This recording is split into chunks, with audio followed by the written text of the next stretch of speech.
Time for the late night boxing talks. Oh yeah, I got the other Batman shirt out tonight. I like this one better. It feels like it's more low key, which I'm a very low key person, so I like to be low key.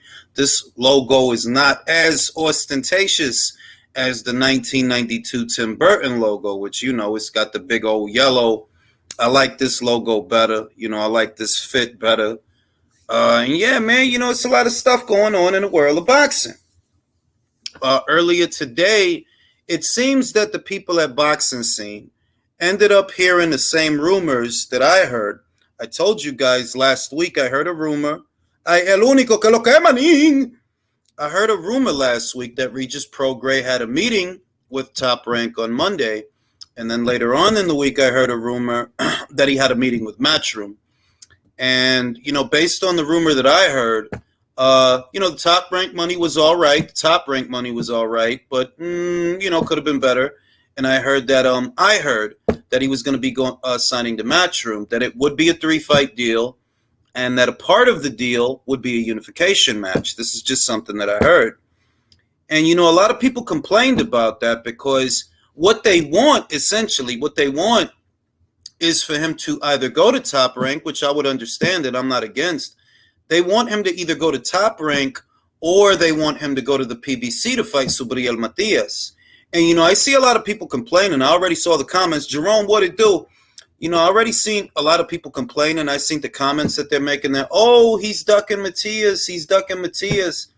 And I've made the argument several times already that, well, unless Matias's team offered him some money, or unless somebody at Showtime offered him some money, I don't know what the hell y'all complaining about, because if he's a free agent, he's got free agency, no network, no promoter, it's on Matias's team to get the fight done. That's how it would work, because Matias fights on Showtime. I don't know if he is an Al Heyman fighter, and according to Hoyle, Al Heyman fighter per se, but that is where he fights. He don't fight nowhere else. He fights on Showtime. He fights on PBC cards. So, I just figured, well, I want to see that fight too, just like all of y'all. But the reality is, if they don't make the guy an offer, if PBC don't make him a multi-fight offer, or if they don't make him an offer to do that unification match on Showtime, then how is it supposed to happen? And, a lot of people want to be obtuse for the sake of being obtuse. Smokey, what it do? Lisa, what it do? Ruben, what it do? OG, what it do? Shot.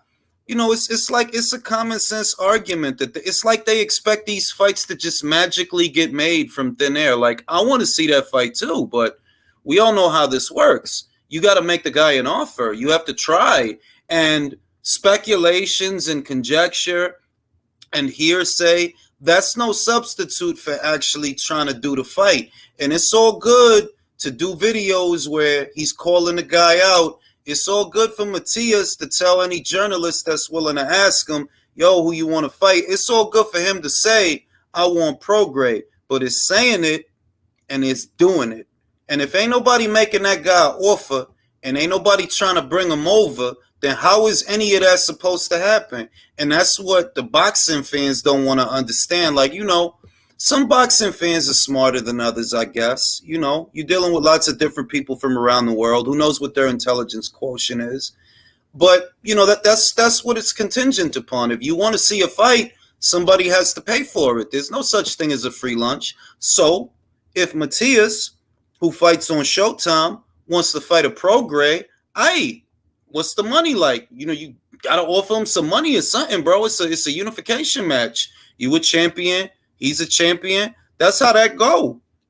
A lot of people don't want to understand that. The same way they don't want to understand a lot of shit that's really simple and easy to understand. I have this horrible feeling in my stomach that Canelo is going to lose this weekend. You bugging, bro. He's not going to lose this weekend, bro. Like, I think it's going to be a good fight for as long as it lasts, but I think John is going to get knocked out. That's what I think. I don't smell an upset. I don't. But, let me open the chat to the panel, get everybody's opinion. I've invested some of my good fortune into making some improvements to the show for entertainment purposes. They shall be arriving tomorrow, and I will, I'll give them a test run while we're here, add to the entertainment value of the show. So I'm looking forward to that. They should be arriving tomorrow. I ordered them earlier today, And yeah, yo. Villain, what it do? Good God, what it do? What it do? How you doing, man? Good to hear your voice.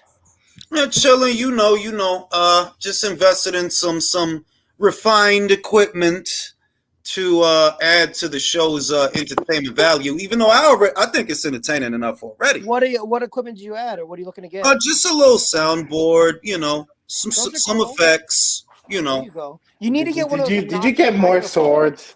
He got more swords. That's what. No, for real. I got a soundboard coming through. I ordered it earlier. It didn't cost much, and it's it's a basic setup. Just so if somebody actually says something poignant, we can add to the flavor of the show. And I got a microphone. I got a microphone so that I could be as pompous as all these other. Exactly. It has to be obnoxious. Make sure it's big and obnoxious. I want it to be a bit of an eyesore. I want it to turn people off when they see it, and I really want to be as elitist and as snobbish as I can be, with the microphone. What it says is I know more than you. The bigger the microphone, the more you know. This man does not need any more swords. Yeah, and yeah, yo, so I got that coming through, and I'm looking forward to that. But this Prograis thing, man, the news broke earlier today, and it's kind of mixed because on one end, boxing scene, they quote unquote broke the story, even though I said that 3 days ago, maybe 4, that it looks like he's going to Matchroom. Better still, Regis uploaded a tweet that said fake news, but then he deleted the tweet. So is he going to Matchroom? Yo, I don't get that. What's going on? I didn't understand that neither. Like, bro, you going to Matchroom? You're not going to Matchroom. And you deleting the tweet tells me that okay, you are going to Matchroom. He's pulling a tank. Listen, I'm gonna be honest, bro. I don't want him to go to Matchroom. I don't. You know what I mean? Why? Bro, I'd like I don't to understand this obsession, bro. Listen, Guys, do me a favor. If Michael, let me do this.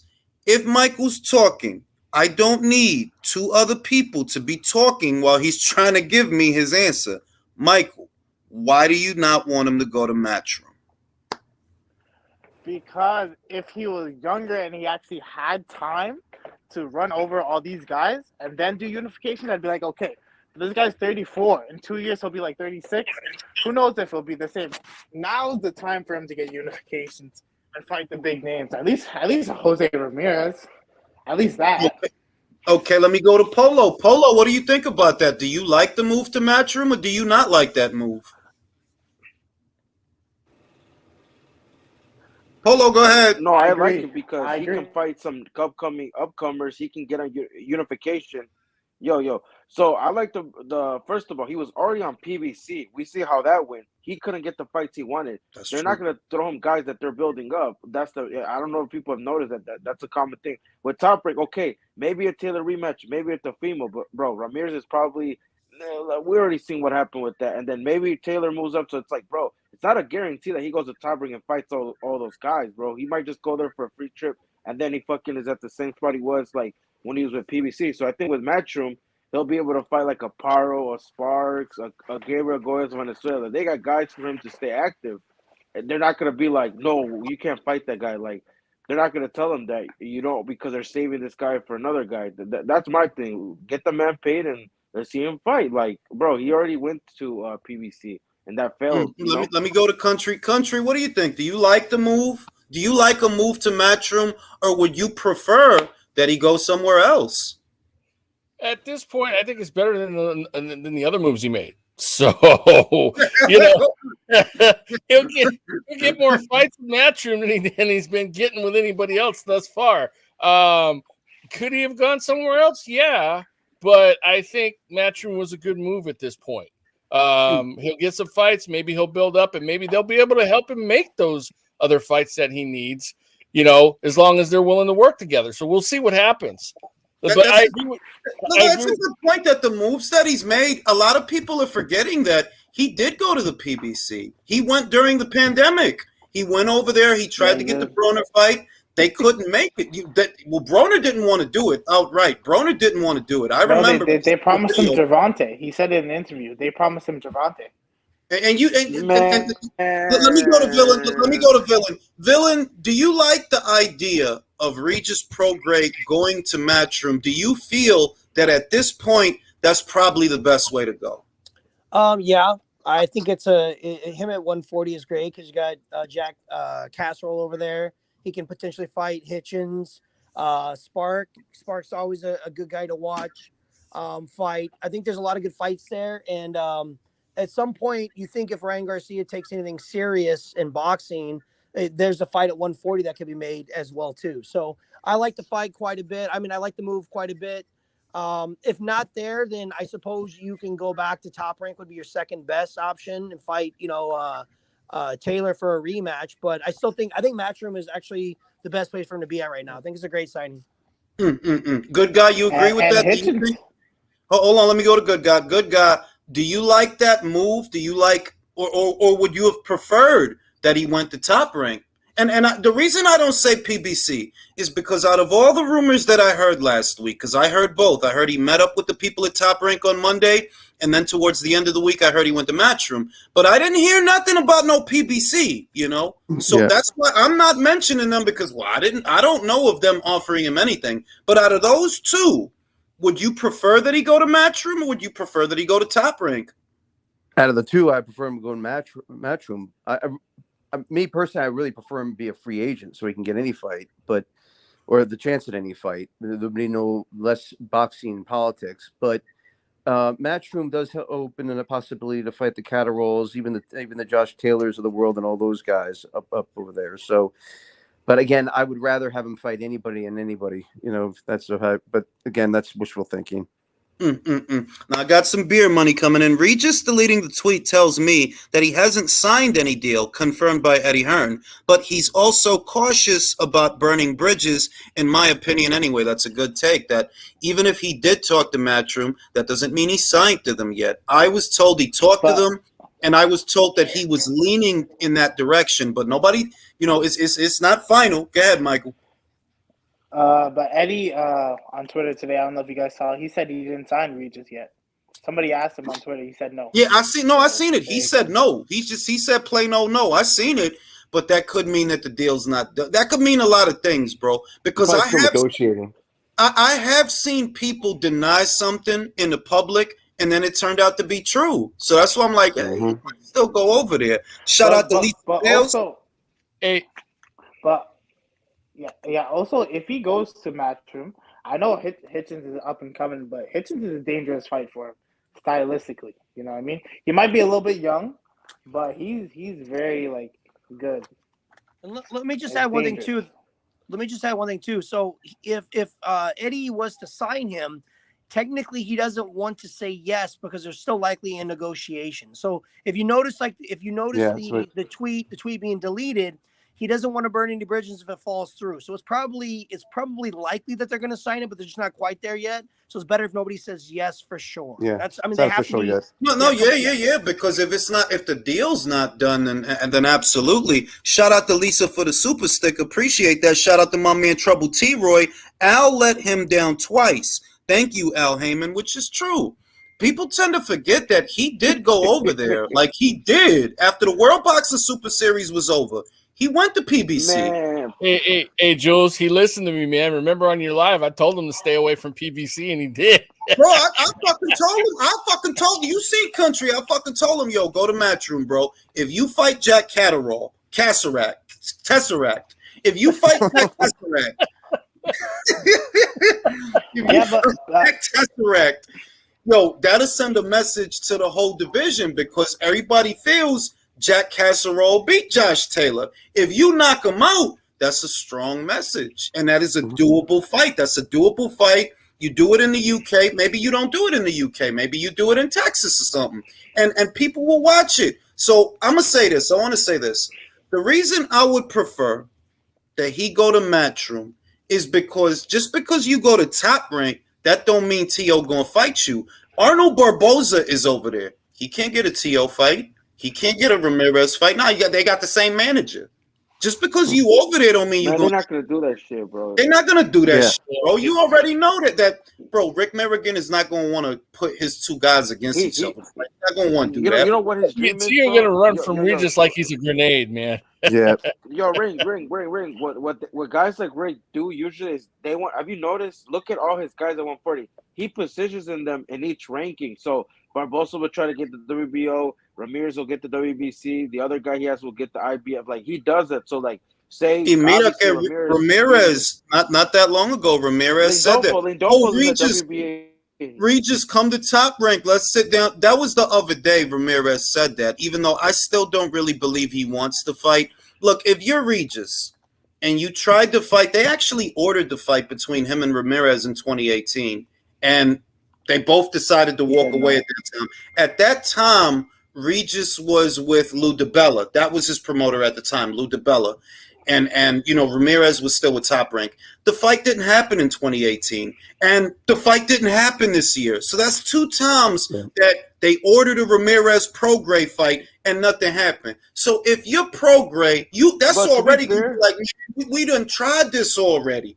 And then you look at Tio, nobody gonna tell me that T.O. would fight him. No, I don't believe that shit. Yo, Ring. To be fair though, in 2018, it wasn't really on them because remember, Regis went into the Super Series that tournament and Ramirez fought. Espera un momento, Polo. Espera un momento.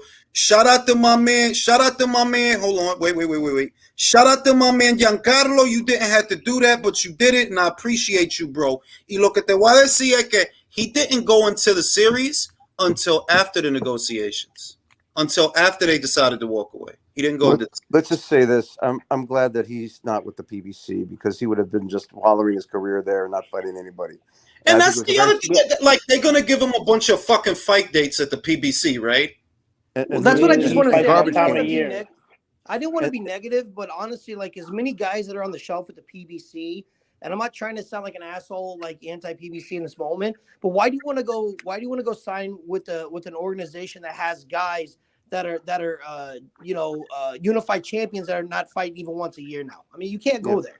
And that's not us. That's not us being, oh yeah, you just hate Al Heyman. Oh, you just hate PBC. It's a fucking fact. Yeah. Jermall Charlo hasn't fought in 2 years. Jermell Charlo hasn't fought in a year. Errol Spence, who we all know they're invested in, he's only fought once in the last 2 years. So why would you go over there?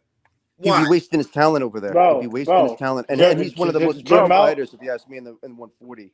Or anywhere. He's one of the most feared fighters. So I'm so glad he's not wasting his talent with those guys. It was a very far-sighted move on Regis' part. Yo, and also Jamal went undisputed. Yeah, go ahead. I said if he goes over there, all he's gonna fight is a guy like Lipinets, which is a good fight, because Lipinets. But that's about it. That's all they have for him. They won't. No, también mira la otra pelea, Manín, la otra pelea. No, ponlo tú. Si tú vas para allá, you know damn good well they're not going to make a Gervonta Davis fight. So scratch that. That shit is not going to happen. Tampoco. They're not going to make a Rolly Romero unification match. You would really be going over there for one fight, and that is the Matias fight. That's it. But after that, what are you going to? They're not going to put Gervonta Davis in the ring with this. Everybody knows that. And they're not going to put Rolly in the ring with this guy. So you'd really be going over there for one fight. And look, I'm sorry, but I'm being real. I like that fight just as much as everybody. But if you think about it, it's not a big money fight. Now, if you let Matchroom do it, y'all could both get money. Let's say Regis did go to Matchroom and then Matchroom made an offer to Matias. Well, then both of y'all could get money. In Puerto Rico. They could do that in Puerto Rico. Like that's the thing with Eddie Hearn is he knows how to promote in different countries. They could do that in Puerto Rico, maybe like the Middle East. They could do that in a lot of places. That's the crazy part, right? Go ahead, Michael. Is Matias still signed to PBC? Because I thought I saw. He's not with PBC. He's not with PBC. Bro, we could say that he's not with PBC. Bro, we could say that he's not with PBC, but then where else does he fight? He just Yeah, fights him but to short, Eddie- bro. I'm telling you, he could literally. Money, compete I'm with just someone. saying that you could say that, but every fight that he has is on Showtime now. Because It ain't they like have he a slot for floating. him. It ain't like he floating. His management, they must like him being over there because that's where he fight. That's if you want to see Matias They fight, give him dates. it's Showtime. But Yeah, Eddie because they promised give him a him the dates. unification. I think he's talking about Subriel. That's the only Yeah, what if person he it's the could be talking about. Rig? We're doing all this. And say that Regis goes over there, and then it is the Matias fight. Then I'm gonna come back and you're like, I told you he's not with them. He just fights I'm not saying, on their bro. network, I'm but not he's saying. not. Listen to me. I'm not saying that he is. I'm just saying there's something going on there because all his fights since the Dadashev fight, all his fights have been on Showtime. All of them. Now, if we saying that, okay, PBC probably didn't make an offer because I didn't hear nothing about no PBC making no offer for no Prograis, then maybe Matias isn't with them, and that's why. You see what I mean? That, well, what the fuck we gonna pay for that for? And that's not even our That's fight. exactly. Yeah, I mean, it Yeah, could. that's exactly what it is. I'm saying that it could be Bro, that way. It could be that way, but he we was gotta already, see. he was already on PBC. He was already Because- on PBC, bro. They're not gonna bend their neck for a guy that's not even advised by. There is not even tied to them. So you gotta remember that's why they didn't send no offers. He's like, why are we gonna risk? Say like an example, Matias loses, right, or something. I mean, what, bro? It's gonna be kind of like. It's just like you said. It's a business at the end of the day, bro. They're not gonna. Well, I'm go not, out you of know, their because way I to don't get him want, that I don't fight. want to do that. I don't want to do that like I'm poo-pooing on the fight. I'm just saying that a lot of guys, and I seen it on Twitter, a lot of guys was moaning that he's going to Matchroom, and I'm like, yo, y'all motherfuckers got to be stupid or something. Like, so, like for real, some of y'all got to really be like retarded in real life in real time. Because what do you think? He's gonna go to Top Rank and T.O.'s gonna fight him? No, T.O. ain't gonna. If T.O. win, T.O. not gonna fight him. Taylor, maybe, you know, but it's not a guarantee because look, Taylor versus Catterall 2 was supposed to happen. Did it happen? Nah, right? No. So then what the fuck we talking about? You at least at Matchroom, you know they'll get him fight dates. They will keep him busy. And they got a couple of good guys over there. I like Prograis versus Catterall. No, it's not the best fight to make, but it's not bad. It's It's a not good bad. fight. That's a good fight. In defense, Yeah, I will but- say this. I'll say In this. defense, Go ahead, Dylan, go though, ahead. hold 1 second. Hold on. In defense, though, if you think about it honestly, fighting Regis is a high risk, low reward. So Yeah. I don't blame these guys. I don't blame T.O. wanting to avoid him because you beat him. You're supposed to beat him, but he's just such a tough day at the Yeah, office. he's an afforded fighter. Period. Yeah, he's just a tough day at the office. So you know what? I don't blame the fact that you guys want to avoid him because he's a guy who can kick your ass, and you're not going to get anything from it, which sucks. Anybody I hate think to that say it. Josh No, is but avoiding him? here's the thing. Like I see the argument for why Regis should have signed with Top Rank. I see it for both. But at the end of the day, who's gonna fucking pay Regis Prograis' bills? That's what it's about. Second, those guys at Top Rank have guaranteed minimums. You either take the fight we offer you with Regis, had Regis signed, or you'll sit on the shelf for Mikey Garcia did for 2 But that's years. the and fuck other off. thing, Drew. A lot of the guys that are bringing up top heavy Top Rank, it sound good. Yeah, they got Ramirez. Yeah, that shit sounds good. Yeah, they got T.O. That shit sounds good. He been trying to fight Ramirez for approximately 5 fucking years. If I'm him, I'm like, bro, I'm not wasting my time. Exactly. On this shit. Like Wasting my time Brandon on this Jules, shit. like he signs a Top Rank. Okay, he's got a contract that Top Rank's going to pay him X. That doesn't mean he's going to get X fighters, and I understand that. And also, and Top Rank is like, okay, we tried to get him, it didn't work. And I know Top Rank wanted to get him so they can trim the fat, Jules, because who's better to trim the fat over there than Regis? Of course. But at the same time, you really talking to see it at PBC. This is what I see at PBC. You're really talking about one fighter because we all know Regis wouldn't. I mean, we all know that Javante wouldn't fight him, and we all know that Rolly wouldn't fight him. So the most attractive option at PBC has to be Matias. But beyond Matias, that's it. Then you look over at Top Rank. T.O.'s not going to fight him. Ramirez is a crapshoot. We don't know. That leaves Josh Taylor. All right, look, I like that, but we seen that already. We did see that already. Like I could go for a rematch, but I'm saying that if you him, that's really what you could bank on. Maybe Josh Taylor will fight me. T.O. is not going to fight him, so don't even bring that up. Whereas I think Josh Taylor would fight him. I think Josh would. But like he's Well, I saying, don't know, that's man. it. That's one That's an fucking ass. fight. I don't know T.O. about said that. he's leaving, right? Know about that. T.O. said he's leaving. I'm not saying he I a don't like bitch, that. bro. I'm not saying he a bitch, bro, because he fought him and beat him already. So I'm not saying that. I'm Close just fight, saying though. that what's the probability that Josh knows that's a tough fight. He knows that. He barely beat him the first And time. it's a But big, that and fight he can knows still that's a big happen. money fight. That's a money fight, bro. I mean, I don't know about all that shit. It's No, I not a don't know money about all fight, that but shit. like you said, Jules. He's got one. He don't have a guaranteed top fight at Top Rank, y'all. I'm telling you, he don't. Look, if Arnold Barboza, an unbeaten up-and-comer, who's literally been calling out Teofimo for over a year, if he could not get a fight on the same side of the street with the same guy, what make you think anybody going to be in a hurry to fight Regis? Yeah, he'll be very active at It's Matchroom. nonsense. And let's just call it Yeah. Rick Merrigan fighters are ducking the smoke. Why would he go over there? That's a fact. Seriously. Bro, Barboza Bitch, pulled out a bro. I paro. really can't. I can't stand So that. it's like I'm motherfucker. I'm He always tries indifferent to the whole justify his thing. bullshit. Hold I'm on, indifferent to guys. the whole thing. Regis made the best choice for him and his family, and I as agree. a boxing fan, I will support that. I agree. I'll I agree watch his because, fights. and I said it. bought I the said it beta. before. For the sake of activity, what has plagued Regis Prograis' career the last 3 years is he just wasn't active enough. So at this point, damn a particular name, damn that, because we passed that. He in his mid-30s. He He's needs to be more 34. active, bro. He needs to be more active. 34. Yeah, he's 34. He's gonna put the And- pedal to the and- metal. And with Matchroom, it's perfect for Matchroom's new extended deal with DAZN. Golden Boy shit in the bed and not having fighters to give DAZN content. Let him stay busy. Fuck it. I ain't even mad. I ain't even mad at that. Let me read the super chat. Wait, let me read the super chat. Fight, I'm telling you. Wait, let me read the super chat. Jules, you gotta add that Benavidez fighting impression on your intro videos. Make that bitch go viral. I might. Shushan, baby. Dude said Regis duck Matias. I asked him, did Al reach out? No answer. Yeah, because these guys got like them guys that saying that Regis duck Matias. Them dudes, though, I could tell you was in the 9th grade 3 times, wasn't you?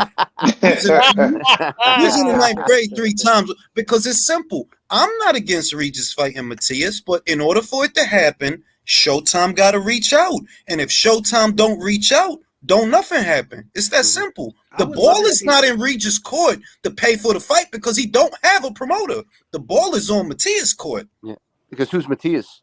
You know, what does he bring? Exactly. He's another high risk, low reward fighter, so it'd be a perfect matchup between the two. It would be, but he doesn't have fan base. No, Yeah, he does. Not necessarily. No, not necessarily. Oh, does he have a fan base or what does he bring, Brody? You the one that's saying you want Regis. Cool. I want you to get him. But you got a manager, you got a promoter, you fight on Showtime. The ball is in your court to do the fight. And I don't see what you did aside from saying his name in videos and shit or saying his name on social media. What did y'all actually do to make the fight? Because nothing. It don't look like y'all did nothing. So then what the fuck would anybody waste their time on that for? Mm-hmm. But also, if Regis does sign the Matchroom, I don't know if it's confirmed officially yet.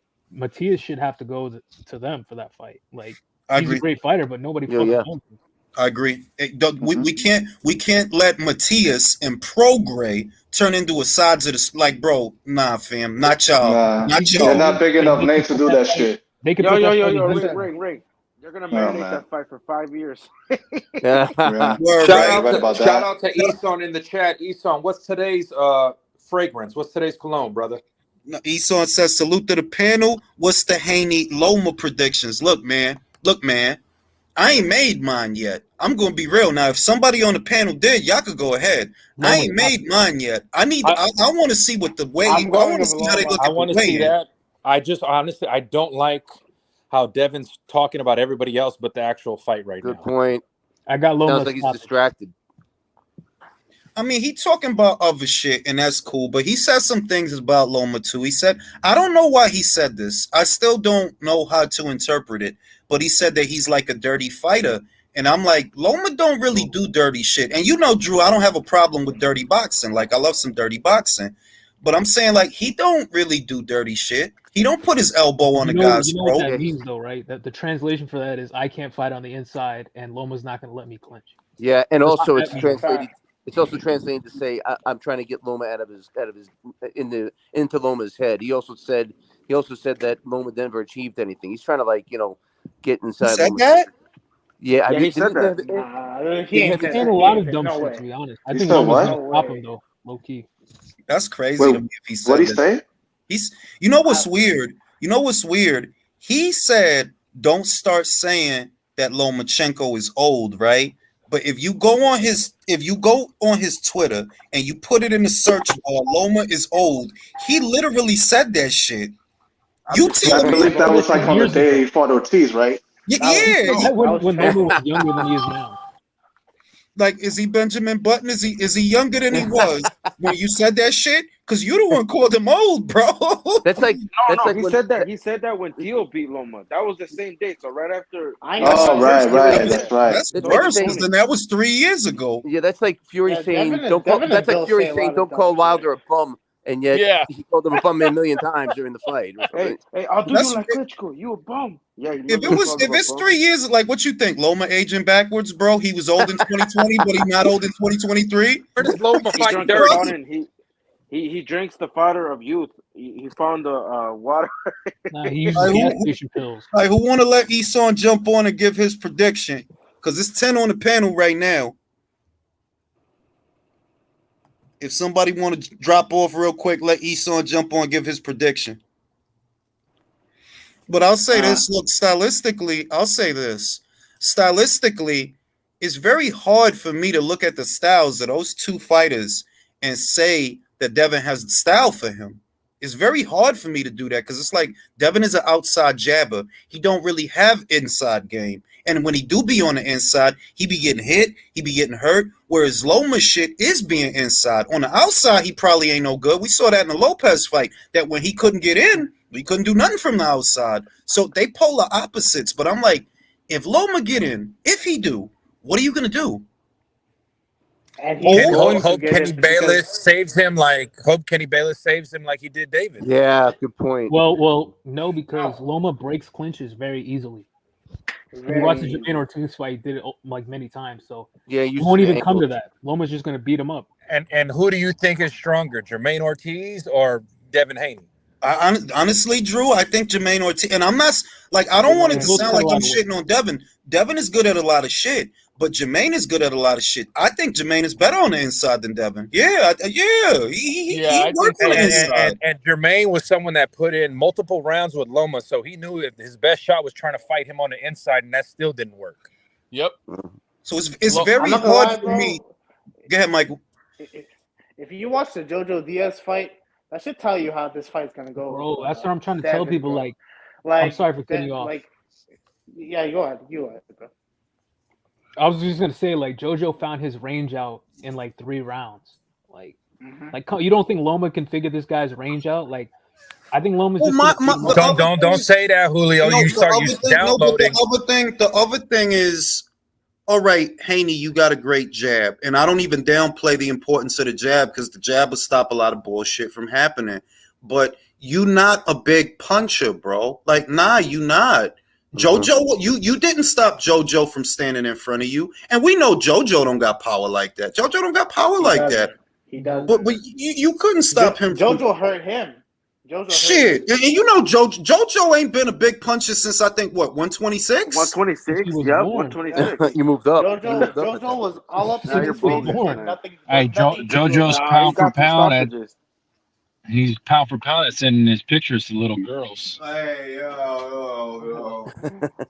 Yeah, I think Olivia Benson is his. Can we agree that if Loma takes off his 4 or 5 round bullshit that he does, that the fight's over? He can't do that. He's got to come out the gate right away. And he's got to measure 100. He can't start. I don't think you can discount him. But let's say this: going to cut a lot of weight. We only saying that because of the Lopez fight. And Lopez does have one thing that Devin doesn't have: power. His power. So whether you believe that Loma's shoulder was injured, or you don't believe that, and you just feel that he was squarely because of Lopez's power, either way it don't matter because the shoulder ain't injured in this fight, right? And Devin don't have power. He got a lot of good shit. Fast, good jab, good feet. Good at measuring the distance, but he don't have power. So if you don't have power, why would Loma take off the first 4 rounds? You don't have power. Well, not and, just and that, Joe, as Loma, go ahead. Is Loma someone you can beat the way you beat George, just with 1-2? That's another thing. No. Well, also, I was going to add real quick, like, Devin also cuts a lot of weight. So we don't know if his gas tank is going to be the same in those championship rounds. Like, Jermaine, He always he's another dude who last cuts a couple lot of rounds weight to make one at a time. Let Julio finish his point. And that's exactly how Loma won the fight. He won in the championship rounds. Like, he picked it up when Jermaine started gassing out. And he's another dude who cuts a lot of weight to make 135. So I don't think you can really discount Devin. Like, okay, let's say the mid rounds, it's an inside fight. That takes a lot out of you. So we'll see. I think Loma has every chance in the world to knock him out. Michael, if by some chance Devin were to win the fight, how do you imagine that he would win the fight? Or could? Because he ain't got power. Mm-hmm. It would have to be points. It would literally have to be points. Yeah, points, but doing what, right? Doing what? Like, what do you see that he does that could win him the ring? He could jab and move around, but like Loma's going to get around. Loma's going to time his jab, because it's usually the same shit. You know what I mean? It's fast. It's long. He's a master at taking the jab. Now, let me ask everybody this: how does Devin Haney win his fights? He wins his fights by fighting. He hasn't fought boxers with that acumen and IQ. He makes them miss, and he lands a clean 1 or 1-2. You're not going to beat Lomachenko like that. Before I pass it to Virtuoso, Devin, he beats guys in a textbook way. The jab in the straight, move, jab in the straight, clinch. But it's the jab in the straight. Honestly, it's not, some big old left hook or some big old uppercut or some monster right hand. It's the jab in the straight and move. And the jab, and you know how it's gonna go, you know. So looking at that, Virtuoso, if Devin does have a chance to win the fight, what is it? I mean, the only way I see it happening is that he maintains shape for 12 rounds by jabbing and moving to his body and stepping around his lead foot, and not allow him to create angles. And I have a hard time seeing him doing that, being that he's overstayed his welcome at lightweight, and he's a big guy. Because the last time I saw him, he was with Crawford, he almost dwarfed him. That's true. And I'm like, dude, I understand why Devin's dad is acting kind of swirly. It's like, yeah, man, it's like you've been here long enough, and now it's like it kind of looks like, yo, he kind of has you figured out, and you acting kind of strange, like you don't want this fight. But I do believe in Devin's ability to try to keep Loma at bay. It just I'm just skeptical of how long he's going to do that. He can. That is true. That one thing that he can do that doesn't require power is to turn with Loma. That if you pivot when he pivots, he might not dive right in because he tries to come in off the pivot. He'll get to the side of the guy and put something in there. If Devin turns with him, and Jermaine Ortiz was doing that, Teofimo Lopez was doing that. He was turning with him. So, you're not going to hit me in the blind spot. Devin could do that, but even with that, it's like, okay, you're not going to keep him out just by turning with him, though. You need something to keep him out. And that's why I struggle with the prediction, because on one end, Loma is old, bro. He's in his mid-30s. You know, like, you ain't going to get faster. You know, you're not. But at the same time, bro, you said it yourself. Yo, outside of a Stevenson fight or a Davis fight, you done at 135. That already let us know that, look, this is not an easy cut, bro. It's not an easy cut. And during Ramadan, and let me ask you this: you're Papachenko, Jules. What are you telling Loma to do to the body? Just let's see what he really got. Yo, I wouldn't even aim for his face. Like if I'm Anatoly and I'm talking to Loma, yo, don't aim for his face. Aim for his solar plexus or his body in the first half. Then when we get some punches in there in that first half of that fight, then we gonna go upstairs, because by then he'll slow down and he'll be open for the head punches. Yeah, right. And you know that Loma is a good, dangerous body puncher. He's a vicious body puncher. And I trust Loma's gas tank.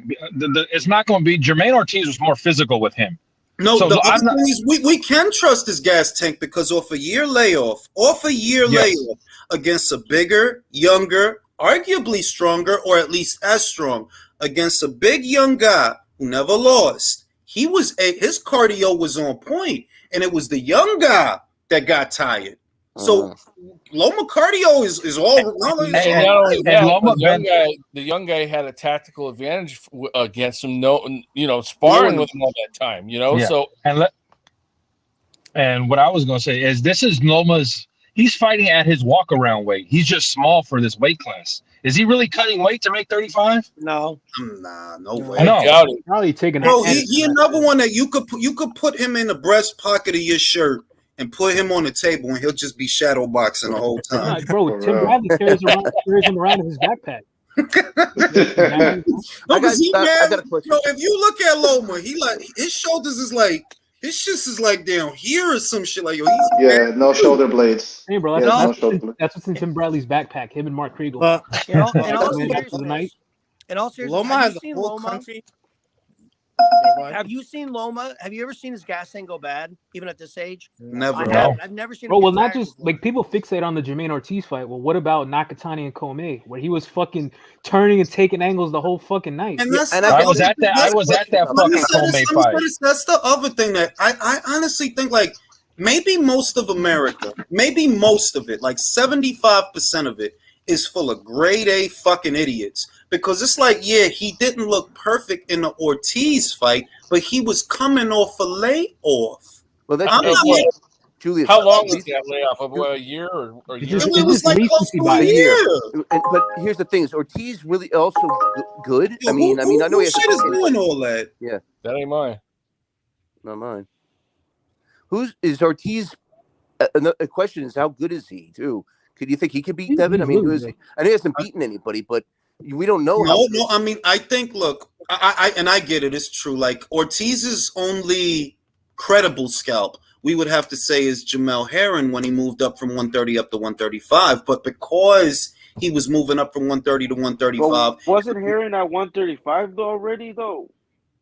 Was he? You mean in the past? Not ahead of that fight. He was at 130. He went up to 135. He just that was after he fought Shakur. But he came back down though. He was after he fought Shakur. Like, can we look at that? Like, he fought at 135 already. He just moved down and then went back up. You talking about when he used to? Like, he's already been at 135. You talking about when he used to campaign heavier? I'm saying that ahead of the Jermaine Ortiz fight, wasn't he coming up from 130, or was he already at 135? I believe he was. I think he was coming up, wasn't he? Yes, but he just fought Shakur. He just fought Shakur after that. Yeah, he coming up. That was at 130. Then no, that was. It was at 30. When he fought Shakur, it was at 130 in defense of his WBO title. Yes. So look, I know that Jermaine Ortiz don't have the names per se, right? But I honestly see a guy that like, look, he's a hot potato. Like, even if you beat him, it's not going to be easy. Yeah, it's not going to be easy. There's nobody that's going to outclass Jermaine Ortiz for 10 rounds at 35. Yeah, you think Tank would have trouble with him? I think Tank would have trouble. I think he gives everyone a good fight at 135. He's a known commodity in the MMA. Yeah. Who do you see at 35 being able to win 10 rounds convincingly on Jermaine Ortiz? Shakur. Besides Shakur. Well, Shakur, how he did in the amateurs against Jermaine. Like, he even said himself, Jermaine Ortiz is always a tough night's work. It's tough nights. But if we're going to say who stands the best chance of winning 10 rounds cleanly, Shakur. Shakur. If I had to pick somebody. Let me ask y'all this. Jules, have we had to see Devin make an actual adjustment in a 12-round fight? No. When something's not working? No. Good point. Yeah. No. Wow. So you're in his corner. What do you tell Devin to do when Loma's getting around that shit and popping you? I would say, and it's chancy. It's chancy for two reasons. It's chancy to throw a lead right hand that, like, look, man, fuck the jab. He's stepping around the jab. Pop him with the right. Remember, Lomachenko is a southpaw. That's right. You line up that right. It's just that because it's Devin, it's not a lot on that right hand. It's not. No, but I'm not like it's not a lot on that right hand. But because he's a southpaw, you know that he is a little bit more susceptible to my right hand than an orthodox fighter. He is. So I would tell Devin, look, keep turning with him and set up a lead right hand. Feint the jab and hit him with a lead right. Pop him hard to try to keep him off you. Give him something to think about. The thing is that Devin's best punches, honestly, are his straight punches. Hey, Jules. Tim Bradley brought up a good point too. He said that usually when Loma has like a okay or subpar performance, he always makes a great comeback on the next fight, and that's part of what makes this fight intriguing. Because he didn't do that great against Ortiz, and now he's going to fight Haney. So if it, off of the Lopez came the Comey ass whooping. No, like Nakatani. Then it was Nakatani. I was there at that one in Vegas, and then it was Comey. So he might be looking to make a statement. And two, it feels like, I don't want to say it's his last hoorah, but he know what time it is. Like, bro, if it's gonna happen, you got to make it happen now because you in your mid-30s, bro. See, but we're wondering if it's his last hoorah, but I think we're all pretty sure that it's Devin's last hoorah at 135. At 135, yeah, because he's too big for the weight, man. But we want Top Rank. I know Top Rank wants Loma because that's Shakur's fight. That's the fight they want for Shakur. Yeah, and the political angle is a very important angle because, and I said this in the last live, that Drew, you guys remember when it was Manny Pacquiao's last fight on the Top Rank? Remember that? Yep. It was the last fight. The last fight he had on the Top Rank was the last fight of his existing contract. And who did they give the decision to? Jeff Horn. And isn't this the last fight of Devin's contract with Top Rank? Yeah. Yep. But even then, Devin and his dad are talking about like, we got our freedom back and all this other shit. Who got all the sound effects and shit? Yeah, whose GPS is on? That's not me, man. But also, Loma took a pay cut for this fight. Tim Bradley said he wanted an extra $1 million. Loma gave it to him out of his cut. Out of his own pocket. But you know why? You know why? Because Loma's goal all along has been to become undisputed, and this is a chance. But that also communicates shit like that is like, yeah, you want to know? Give it to him, like, bro, just get him in the ring, bro. Whatever I got to do, cut, in the ring. His cut. Yeah, because if he doesn't take this, he's never going to see undisputed. Period. Yeah. If he doesn't, and also he is doing it for the cultural reasons of like having a Ukrainian flag. Julio, why you whispering, bro? Scream, bro. Everybody else is screaming. You talking like you in a room where you ain't supposed to be talking. Hey, I'm just trying to be mindful. Get the fuck up, bro. It feel like Julio is in the corner, like, hey, yo, he can't fuck him up, yo. Like, he's trying to hide from his girl. Like, did y'all see that Tank cracked the Forbes list at number 5 with 100 million? But I don't even want to have that. I'm gonna do a video tomorrow. About the Mike Tyson comments and all that shit. I don't want to be bothered with that dude because I'm like, bro, that shit is already. That is a stale conversation. And honestly, it's stupid to me, bro. Like, honestly, it is stupid. If y'all motherfuckers want to act dumb and act like Ryan ain't the main reason, like, I'm sorry it hurts your ego. I'm sorry, but he is the main reason it's so lat. Your man been on pay-per-view 5 times. He never came close to numbers like that. Yeah. Never. And how many pay-per-views, bro? It don't matter. Ryan was in this one. That's what I know. Ryan was in this one, right? Javante had 5 before that. Never came close to these numbers. They added Ryan to the spice, and all of a sudden, shit shoot through the roof. So that couldn't have been because of you, because you've been on pay-per-view before. But you're asking and damn those two dudes. I'm talking about what I was saying, Jules, is everybody said Canelo didn't want to go to Showtime. You know why he didn't? Because he made more money with DAZN in those 2 fights than Showtime was offering. The other shit is Canelo is the only A-side who has to jump for Al, apparently. The only A-side I've seen, the only cash cow boxing. Unless he jumping, doing jumping jacks. Man, fuck Al Heyman. You silly motherfuckers. How did he make more money fighting 2 Eastern Europeans than fighting Caleb Plant and Billy Joe? It ain't even that. The shit that kills me. Don't worry about Canelo. Don't worry about Canelo pocket because Canelo gonna get his money regardless, not just from the pay-per-view, but from the sponsorships. Never mind Canelo's pockets. The shit is, here you literally have a guy who can buy and sell all of your fighters, and you are the only bozos in the industry that's trying to dictate to him how he should move.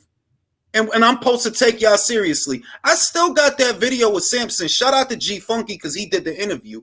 I still got that video of Sampson. Oh, yeah, I'm not sending David to DAZN. No, Then you just told on yourself, bro. Because what the fuck you look like making this about sides of the street? What Canelo wanted, it happens. Period. That should be the answer. If you want my guy to go to the zone, I guess we got to. I'm telling you, that pride is gonna hurt. Now- I'm telling you, Ring. I could now- see him vacating the belt just not to fight on the zone. Like, here's the thing. You know why he's saying that? It's an excuse because he's had his fighters, not the ones that are very valuable, fight on the zone.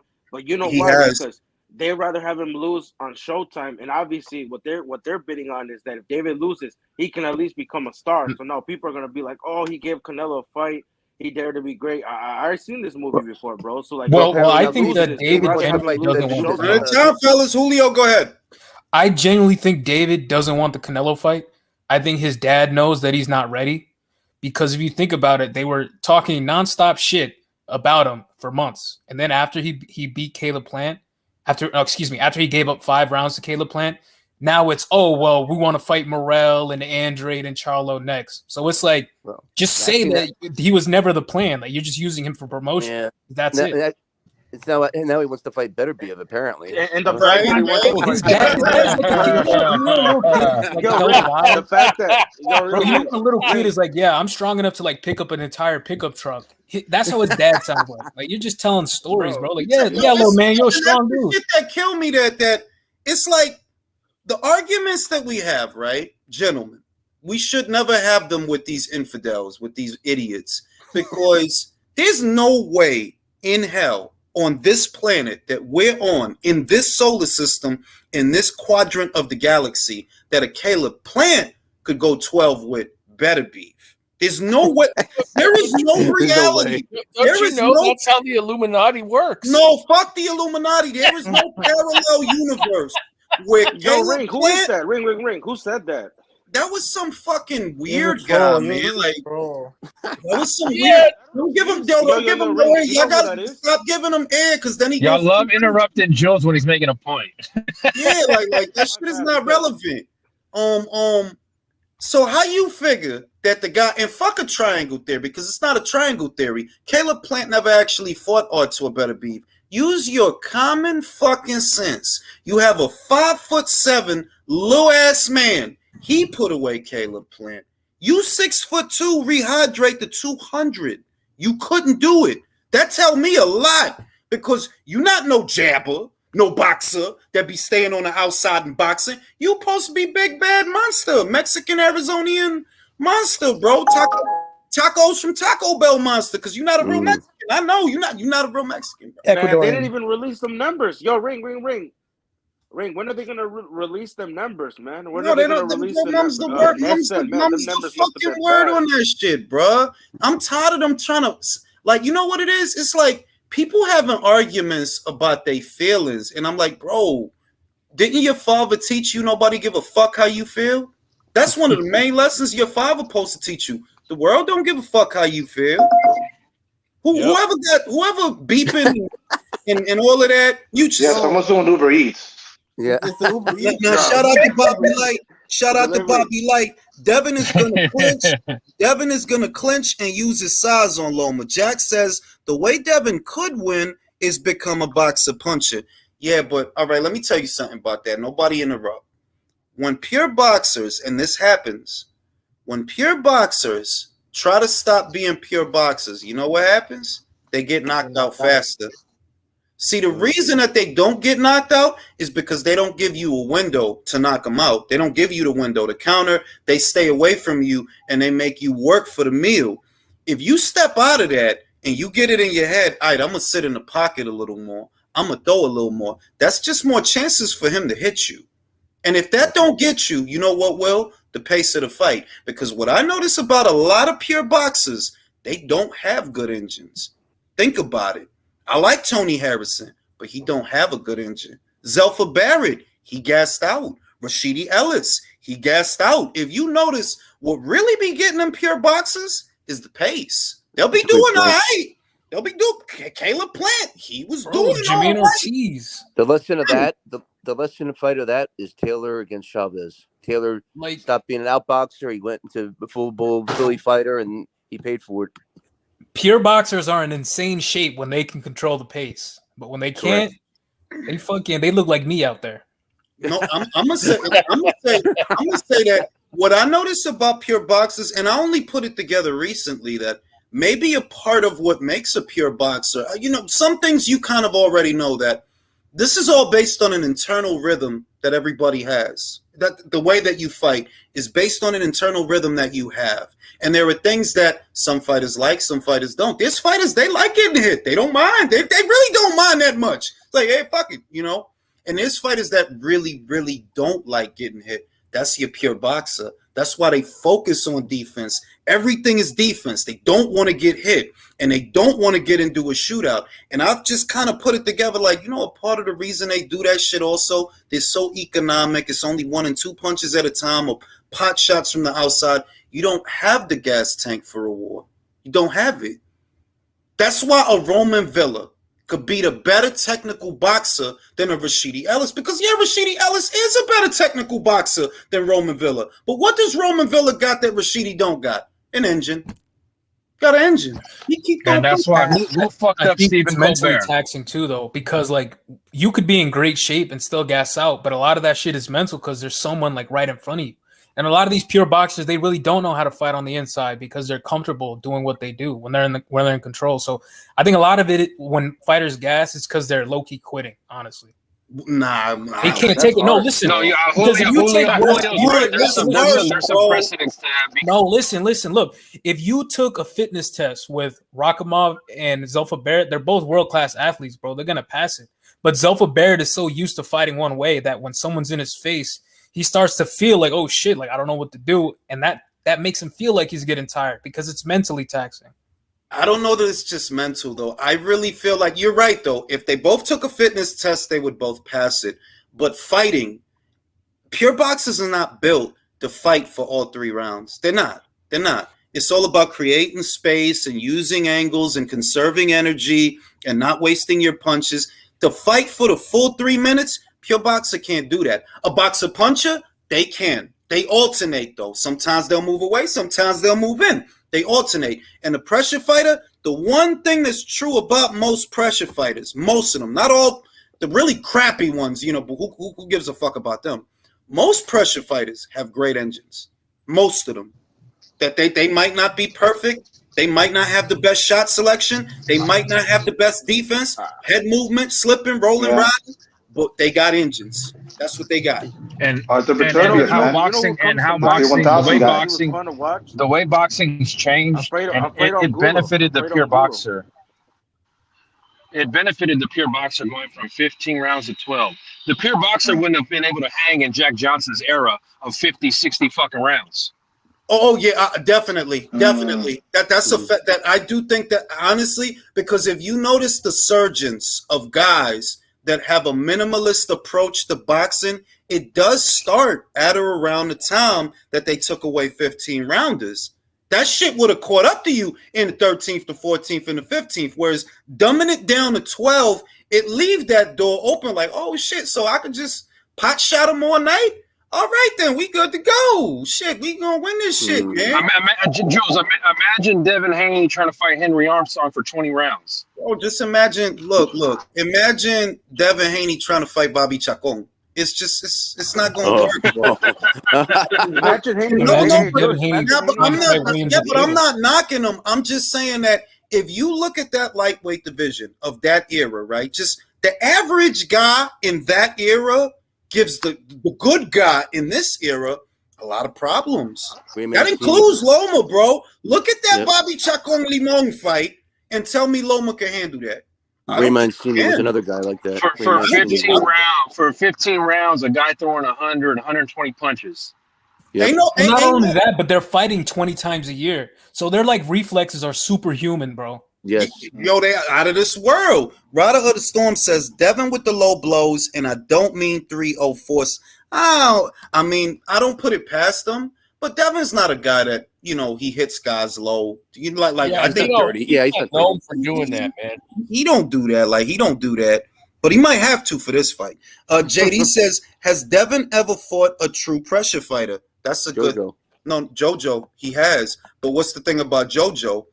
It's good that Devin fought a pressure fighter. It's good that pressure fighter was a southpaw, but he had no power. And that's Yep. that's the caveat. Loma does hit hard. Yeah. This is Devin's first A-class fighter he's fighting. And he doesn't move Listen. like a JoJo. Loma's faster than JoJo is. Yeah, like JoJo's a good volume puncher, and he's stubborn. That if you don't have Williams Zepeda power, you know what's going to happen. He's just going to keep standing right in front of you and letting him go. So he's a good, stubborn guy, but he doesn't present all the challenges. Like, bro, he don't cut angles on guys. Yeah, he don't he doesn't. shift and pivot, and his punch, like the variety of punches, which is what makes him entertaining. Loma's not jab right hand. Like, he not one of those, bro. He do all type of variety. shit. All type of Need a shit. matrix. JoJo's like basic. Like one thing about JoJo, like okay, pedophilia aside, he used one of the best amateurs of his generation. Like let's be real, he was one of the top amateurs of his class. So Oh damn! Bro, he's you a master of the would have been basics. better off not saying shit than saying that. You'd have been But I better said he's off a great not saying amateur. shit. I said he was a great amateur. I gave him credit. I'm just you didn't have to add that first fucking Oh, point. okay, my bad. Now, Yeah, Julio, Don't you want to hear the truth on this? Super camera, chat. Wait, sir? super chat. No. Super chat, y'all. Super chat.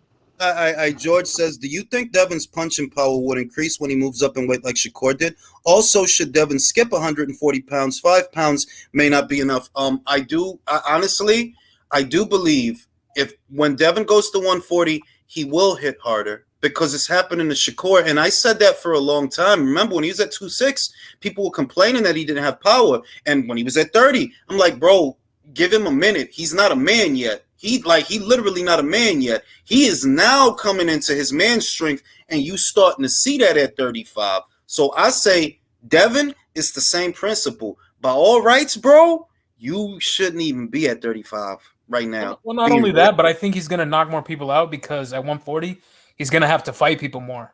Yeah. A lot more. But Honestly, if this is his last fight with Top Rank, hey, go over to Matchroom and fight Regis. I would love to see that. I would say, no, well, one, he ain't gonna fight Regis straight away, and you know, come on, Bill, not dumb, bro. Bill is not no dummy. Like he not gonna fucking let's just go fucking fight Regis to be fighting fucking Regis. He might fight Teal. You can see Devin leaving, and you can see Tio leaving the same time. I don't care what nobody says. That's a big loss for Top Rank because those are two big names. Two good Devin, names. well, let's say this. It depends on if Devin wins. If Devin wins, then yes, it's a big loss. If Lopez wins, then yes, it's a big loss. If Lopez wins. If he loses, that's one less headache. Well, if yeah, he but loses. he might be done. I mean, where does he go after that? He's burning all these bridges. Betty Ford Center, bro. Well, Hey, no, but we're real Hey, talk though. Like, here's the thing. I could He's see got Devin. the I could express see. pass. Get in there.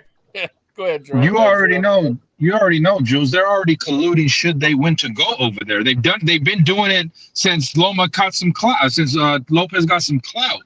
Well, look, you know what some people are saying, Drew? Some people are saying that, let's just, hypothetically speaking, if T.O. wins, he becomes WBO champion, he's a free agent. And let's say that, yeah, he wants to leave. There's nothing Top Rank could tell him. Some people think that Javante might fight him. Some people think. Honestly, he belongs at PBC. Like he does. That's the only. That's the only Hispanic where they'll do decent pay-per-view numbers next. Honestly, if he wins, then yeah, because then his stock will be back up, and then instead of a gold Bud Light suit, we might get a platinum Bud Light suit. Right. And it'd be a good fight. But I wanted to ask Julio, what do you think Devin Haney can make adjustments in that fight with Loma when that 1-2's not working? Man, I think Devin is super talented, but I do question his IQ. Like, he does get hit with shit that he shouldn't be getting hit with. And I hate to harp on it because I'm not saying that he looked like shit in that fight, but the Jojo Diaz fight told me everything. Like, I think that Southpaws will figure him out. I think that what Devin has that is elite, aside from the obvious, which is the jab, he has good range control. He has good reflexes. Shot selection is what's iffy. That's what's iffy. Shot selection. Okay. The jab and the straight work for him. And look, credit to him because he's young and he does get a lot done with just the jab and the straight. But some variety would help him because, look, you don't have power. So the next best thing to having power is counters, hitting guys with shots that they don't see, because even though they're not that heavy coming from you, because the guys don't see them, you can still get a lot of respect.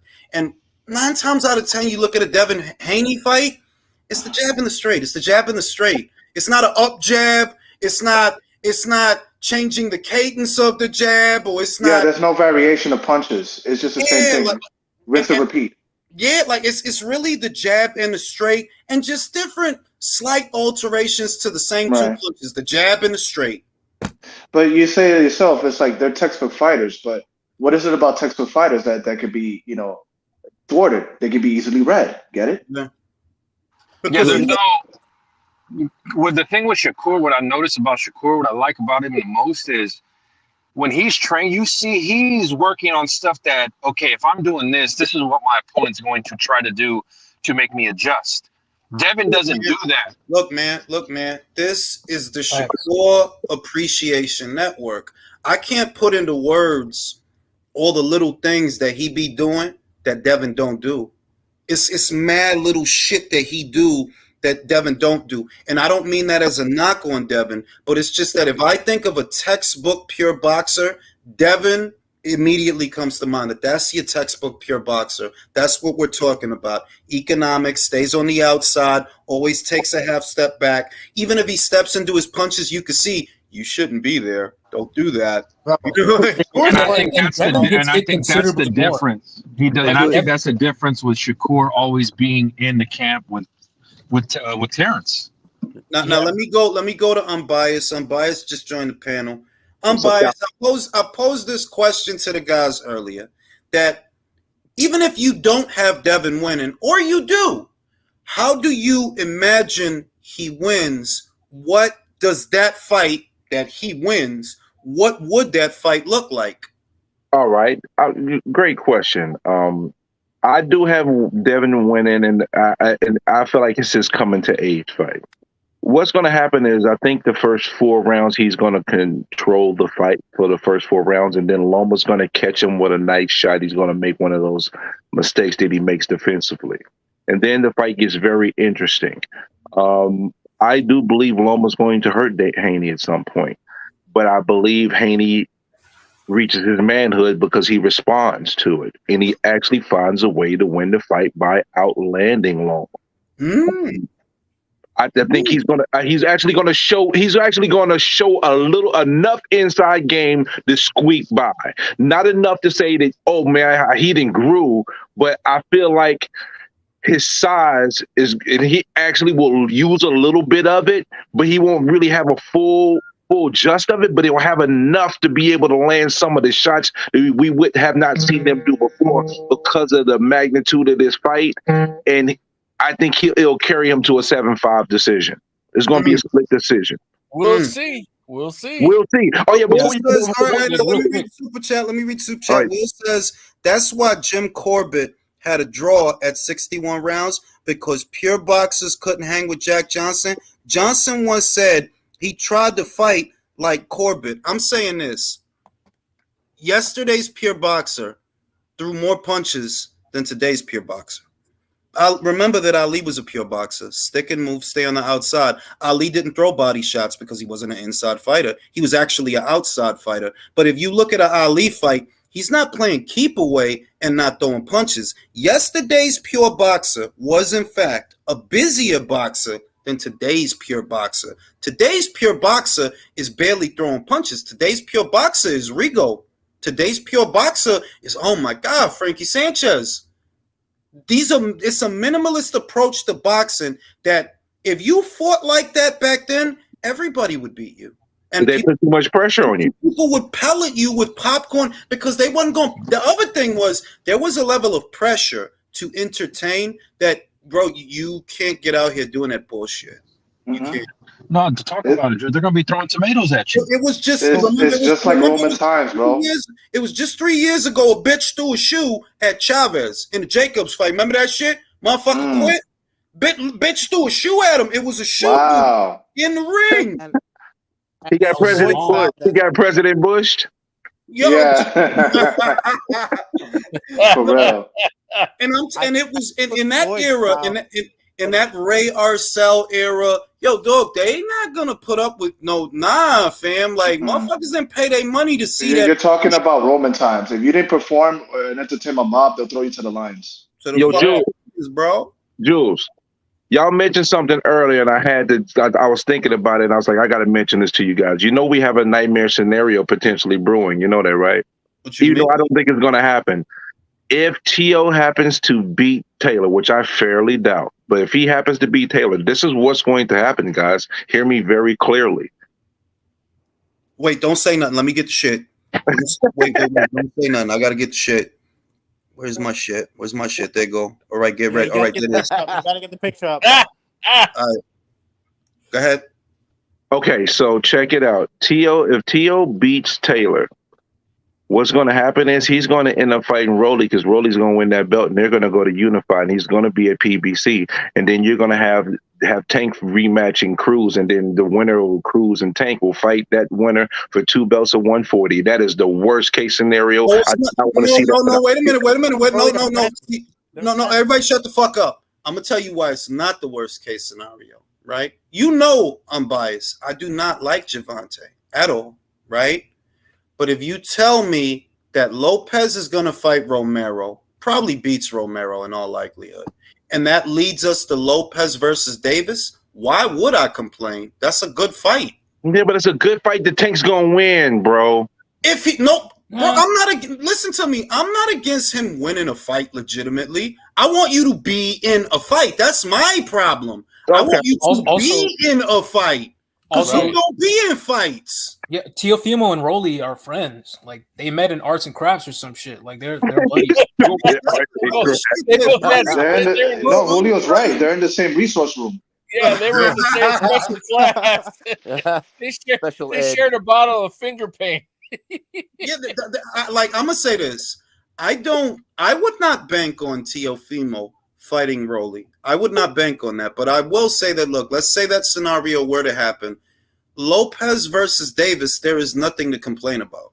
Now, if you do a bunch of dumb shit, though, if you got to do a bunch of dumb shit to fight a guy who moved up from lightweight just like you'd be moving up from lightweight, then I'm going to get annoyed because, all right, you guys literally both were campaigning as lightweights. Can we cut the fucking crap? But other than that, outside of that, if he fought Lopez for 2 belts, no, I wouldn't complain. That's the problem. You don't have fights like that. You got these fights. Nobody asking you to. I'm not asking you to fight Isaac Cruz, bro. I'm not. Oh, we're gonna get Tank versus Colbert. No, we're not getting that. They ain't gonna be that dumb. Colbert's too black for him to fight. We know better. No, Colbert ain't got nothing to do with that. It just doesn't move. Come on now. I'm just telling you, bro. He is on the tour of Latin America, bro. He doesn't want to fight black. He fought a Dominican. He fought a Dominican guy. What's Rolly from? Ain't he like Cuba? He's Cuban. He's black, Cuban. If he's black, we do not claim him, bro. That dude is Cuban for real. Yeah, he's half Cuban, half black. Well, Afro. No, he ain't black. He ain't black. Bro, I thought he was from Honduras or some shit like that. Let's get the fuck out of here, Julius. But he's not gonna fight Chris Colbert, bro. I think he would sooner fight Gary Russell than Chris Colbert because at least Gary is talking like I'm not gonna lie. I would pay to see Gary Russell knocked out. I would. Well, Chris Colbert's dad, his adopted father, is like Mexican, so. Whatever. Look, fuck him. Gary talked too fucking much, and I'm tired of bro. Literally, I would love to see Gary get his ass whooped. I would like to see Gary because it's like, bro, who you really thought believed you was gonna go to welterweight, bro? Who stop, bro? He's that guy. You got to tell him yo, stop, fam. You want Crawford to kill you? Because that's what he'll do.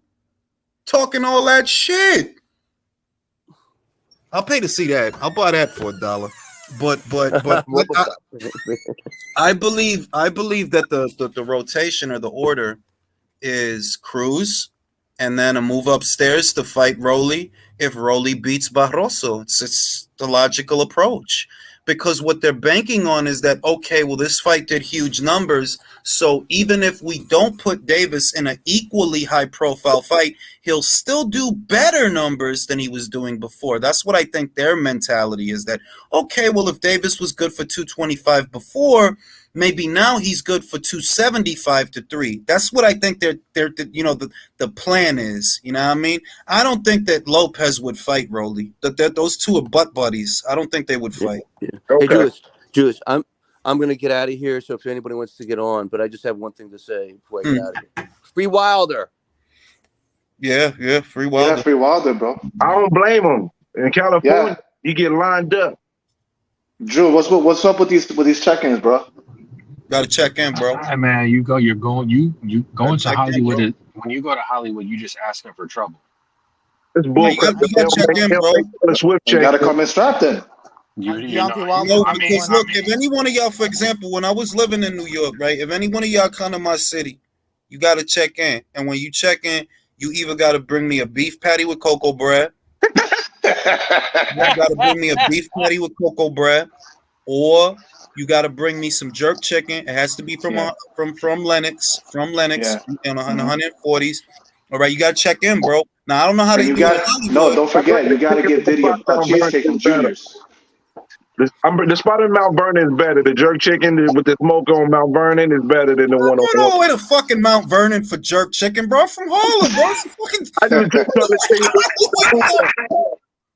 Hey, if The jerk chicken in Buffalo is amazing. Hey, Jules, is Eson still in the chat? Nah. Is Eson still in the chat? JBN just jumped on. What's up, guys? The What y'all virtuoso, talking you got to about? be careful out here. You got to be careful out here because you see what we did to Pop Smoke and Biggie out here. So you got to check. That's where you got to come in strapped, bro. Listen, if you want to turn yourself into the local precinct, bro. Don't do it here. Get my video flagged. I'm checking into a hotel room. What? I ain't listen. I You ain't checking in and staying I in. ain't do shit to Pop Smoke or Papa Doc or Funk Master Flex or nobody, bro. The fuck? I ain't do shit. Now back to the point. Wilder's a dickhead, and that's all I'm gonna say about that. Like, as Deontay Wilder's number one hater, bro, I hope they give him life. I don't give a fuck. He got Come on, bro. You tripping, man. Where was this? Jules, where was this? My Where shit is this. was this Listen, tough guy when he saw I'm Fury? biased. My shit is this. I don't actually disagree with him feeling that he needs protection when he in somebody else's town. I do agree with that. But I'm saying that, bro, you in LA, just get a bodyguard. It's simple. Everybody got him. Floyd got him. Call Floyd. Tell him to loan you the big dumb Italian guy or something like that. You know what I mean? Like, for you to run around with the hammer like that, it's like, fam, like, what are you, an idiot? I'm saying, bro. Tyson Fury must be in LA. Stupid. California laws are stupid though, but yeah, he should know what the rules and regulations are from state to state. All right, now I got a good super chat here. Jody High Roller says, Saludos. One of my old trainers actually fought Haney and got stopped, but it seems like Haney can't get the steam on his punches at this weight. You know what it is, Jody? It's because he was there too long. That's what it is. If I had to guess why Devin has that size, but he don't have the snap or the power, it's because, yo, you was there too long, bro. Like he been there for ages, bro. Well, I would say it's that, but to Drew's point about him making adjustments, like I think that's also a reason why he doesn't get a lot of stoppages. Like with the Kambosos fight, like listen, he hit him way too many times to not be able. Like he was there so often to be hit that if you just had made one or two adjustments, you would have got him out of there. Oh, this is a good That's my question. opinion. This is a good question. Do those charges prevent Wilder from leaving the country anytime soon? And yes, they could, because that's a felony. It's a fucking felony. If they charge him with a felony. Listen, No, they man. won't charge They you. got And there's the thing. Wilder's lucky that wasn't New York like they did Plexico Burris, because it would have been a wrap. Bro, he Oh, yeah. got 2 years. Plexico shot. It's He not the shot same. himself and got 2 years, bro. They hit him with attempted murder. No, New you gotta York, tell the New murder York, yourself, bro. no, New York's gun laws are worse than California's. Come Oh, on, they're man. terrible. You can't defend yourself, Bro, shooting yourself is a crime in New York, bro. for real. Apparently. You get how much do you Charge get made about fun the of, weapon Jules? itself. Imagine going to the block and all the homies know you got in trouble for shooting yourself. Bro, Plaxico Burrs was the Cheddar Bob in real life of the NFL. He's the real life Cheddar Bob. Bro, that was Tyson Fury going back to the gym after he punched himself in the face. He the boxing Cheddar Bob. But think about that. Deontay, tough guy out here in LA, but when you saw Fury, it was like, oh, Bro, Nah, that's what I'm saying. Like he must have, like Tyson Fury must be in LA right now. Drive you That's the crazy. only reason he should I'm never just win. going to say that, look, the ass whooping that he took, like I said, if he was just an athlete, just a boxer, it ain't going to mean nothing that you lost to Fury. The only reason it means something is because of how you think of it. It don't got to be a big deal.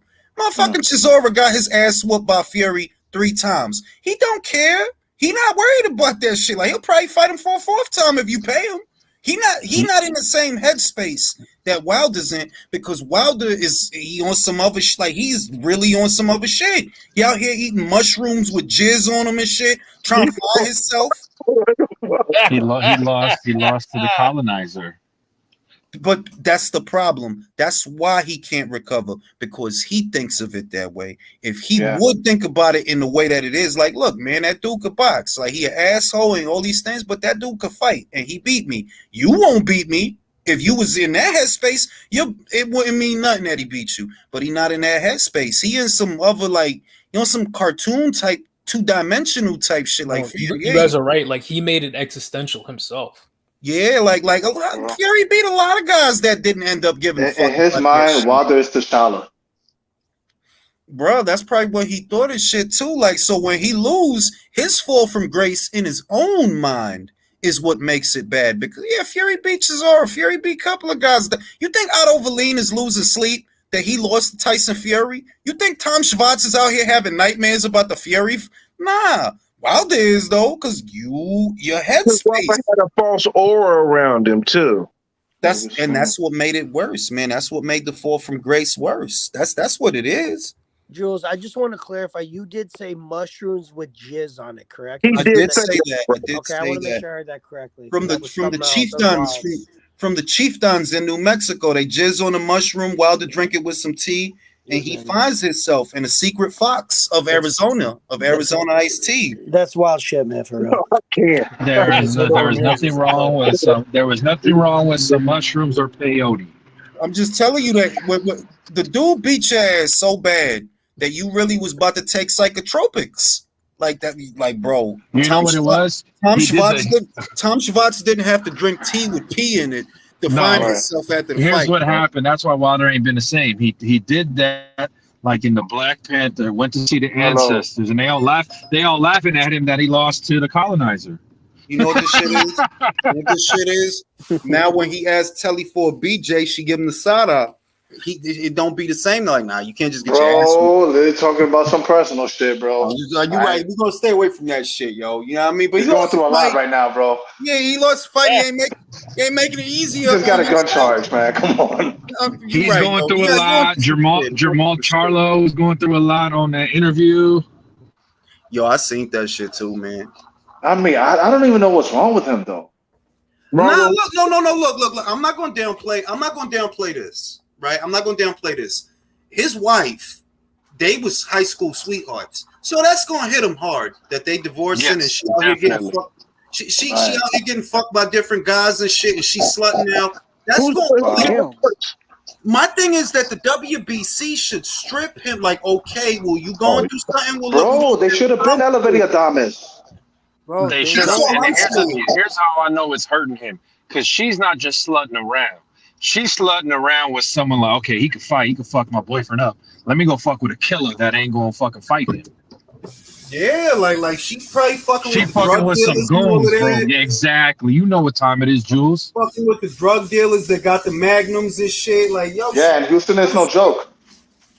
But look, even though he's going through something, it's not that he needs time away that even bothers me. It's not necessarily that, because I don't really care about his career. It's that the WBC is letting him hold the belt hostage. Yeah, that belt needs time away.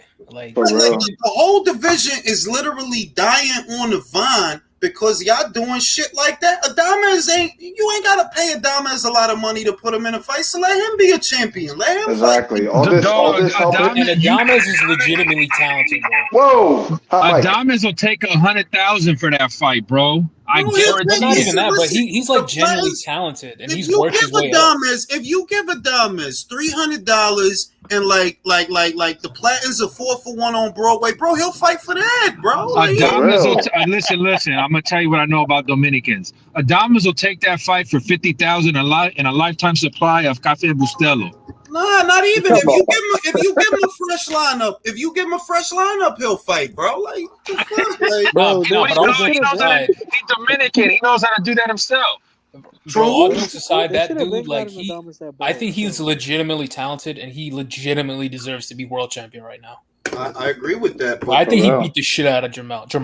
The biggest issue that I have with the entire situation is that the WBC is allowing it. Not so much that it's happening, but that the WBC is allowing it to happen. Like, fam, it's been They- 2 they- years. Yo, whoever got all Whoa. that shit going on with Come they on. mic, yo, it's been 2 years since this guy fought. You can't be serious. It's been I 2 think he wants to retire. years. I think he actually wants to retire, but they won't let him. I mean, Facts. how long before we see another Adonis Stevenson like Bro, situation? if I had a No, because fucking- at least Adonis Stevenson was fighting, bro. Like he Yeah. fought in fights nobody cared about, but he was fighting. Bro, if I Yeah, had but a- he got knocked out his after a ass, long man. layoff. I want to know, Jules. Did you see Steve's tweet talking about he just spoke with Vadim Kornilov, and what do you like their approach of just waiting around? No, Vadim Kornilov said that their goal is to get Bivol out, irrespective of against who. They want to get Bivol out in July. They don't want to just let him sit around. But the shit is that between him and Artur, they really cleaned up light heavyweight. There's just not a lot going on, you know? So, you know what I wonder? If Eddie told Callum, yo, I'll pay you more to fight Bivol. You know what I mean? I'll pay you more to fight. Top Rank just won the purse bid. Top Rank won it, right? And you know that Callum ain't gonna make but so much money off of that $2 million. He getting a little bit of money. So what if you tell Callum, look, I'll throw you $500,000 on top of what you getting for the Better Be fight to fight Bivol in July. Cause think about it. Callum don't fight on the cheap. Ever since the World Boxing Super Series, his purse has been all right. So if you know, like, man, I don't want to go to Top Rank, man. Like, I don't trying to go over there, and I ain't even gonna get that much money when I go over there. No, and Top Rank, if they're smart, they throw that fight in the UK. Well, no, what I read was that Top Rank wanted to do it in Montreal. That's what I read. But it's just that if you're Callum, you know you're not getting the lion's share of the pot. Like, you know that. You know you're not getting a big purse for that Better Be fight. So, I'm gonna be. go ahead, Mike. No, I'm just saying I'm gonna be at that fight if it's in Montreal. I can't wait for that. Yeah, I heard that's where they want to do it. And if you're Callum, like it's a $2 million bid. What's the purse split for that? For what is it? I know it's not 75-25. It's 70-30. I think he's gonna get like a little more than $300,000. I'm about to do the math right now and I'm gonna come up with a number because I already know what It's 83-17. How much? It's 83-17. 83-17. God damn. If you only get 300,000 out of 2.1 See, million, but can I that's add 170. 2 things real quickly? I think the reason Matchroom might be okay with it is because they like their chances to get those belts. And number 2, like if the fights in Montreal, like bro, the only motherfucker he needs to be fighting in Montreal is Jean Pascal. Because Listen, come on, bro. Nah, bro. Listen. Who gives a fuck? No disrespect. Speaking of Top Rank, how about that mole they got going on over there? This is the thing. It's not that Top Rank has a mole. It's that the IBF had a mole. How do I know? How do I know the mole has to be from the sanctioning body? Who else would know what the deposit is? The way for you to know what the deposit is, right? You have to deposit 10% of the overall bid. So 10% of 2.1 million is $210,000. The only ones who would be privy to that are the sanctioning body themselves, because they're the ones who have to ensure that it's 10% of the overall bid. So I figure if there's a mole, it's the sanctioning body itself. They auction off the information that I'll tell unbiased, yo, you want to know what Matchroom bid is? It'll cost you, but I'll tell you, it's $210,000. and then you do the math after that, and then you know what to bid after that. So Matchroom want to bid 2.1 mil, right? Then I'm gonna bid 2.1 with 15. And on top of the little 20, 30 grand I got to give to that person at the sanctioning body. Exactly. Because it don't, like, bro, it's a blind bid. You don't know how I priced this fight. I don't know how you priced this fight. How could you have beat me out by so little when it's a blind bid? It don't make no sense. $1,000. No, it's so obvious. Like, why would they come up with that sense. specific number? That specific small, It's a weird fucking number. 200 literally a cunt hair away. Yeah, like, it's so, to me, it's obvious. Now, I heard that my Capricornian brother from the UK, Sonny Edwards, is on the case because I swear to God, great minds think alike. Because I seen Twitter, he said, it's a mole. It's a mole. He said that. Drew, I've been saying that for months. I've been saying that since. You gotta get Eddie Hearn on here, man. You gotta get on Eddie Hearn. You gotta get Eddie Hearn on here and ask him. You've been saying that, Jules, since Eddie Hearn overbid for the Fury White and fucked them, and they had to overbid. It's a fucking mole. I've been saying that, and I went on Twitter. I seen this shit. Sonny was like, I'm gonna find out who that mole is, because now that he with Matchroom, he gonna do what he gotta do. And it's a mole. Somebody ratting, because ever since that purse bid of Fury versus White, where they fucked Top Rank and BT and they spent all that money, they went to the sanctioning bodies like, look, whatever he bids, just tell us so we can break you off a little on the side. Because they don't want to have to go. Because they don't want to have to go through that. Think about it. Matchroom, initially, the pot was 25. Matchroom bid about 30 and change.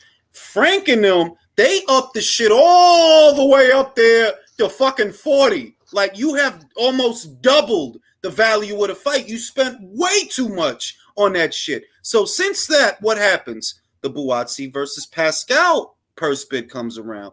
And I'm like, one, why the fuck would Lou DiBella care about a Canadian and a Brit? Two, with no TV deal. Two, where the fuck did you get the money for this shit? Oh, I see.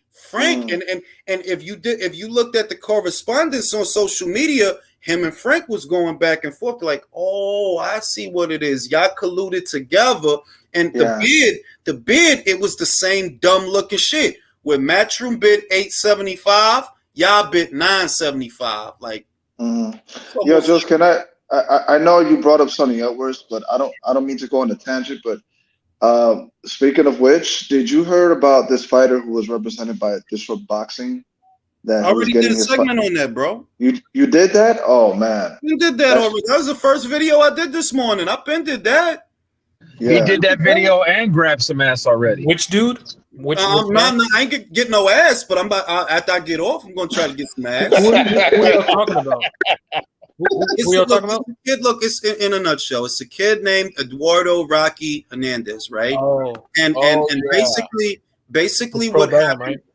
Yeah. Basically what happened is he signed a pro bellum, and while everybody else got to leave, and everybody did, Regis left, Estelle Mosley left, Sonny Edwards left, like the whole guys that they had, most of the guys and girls left. Even Dick Schaefer left.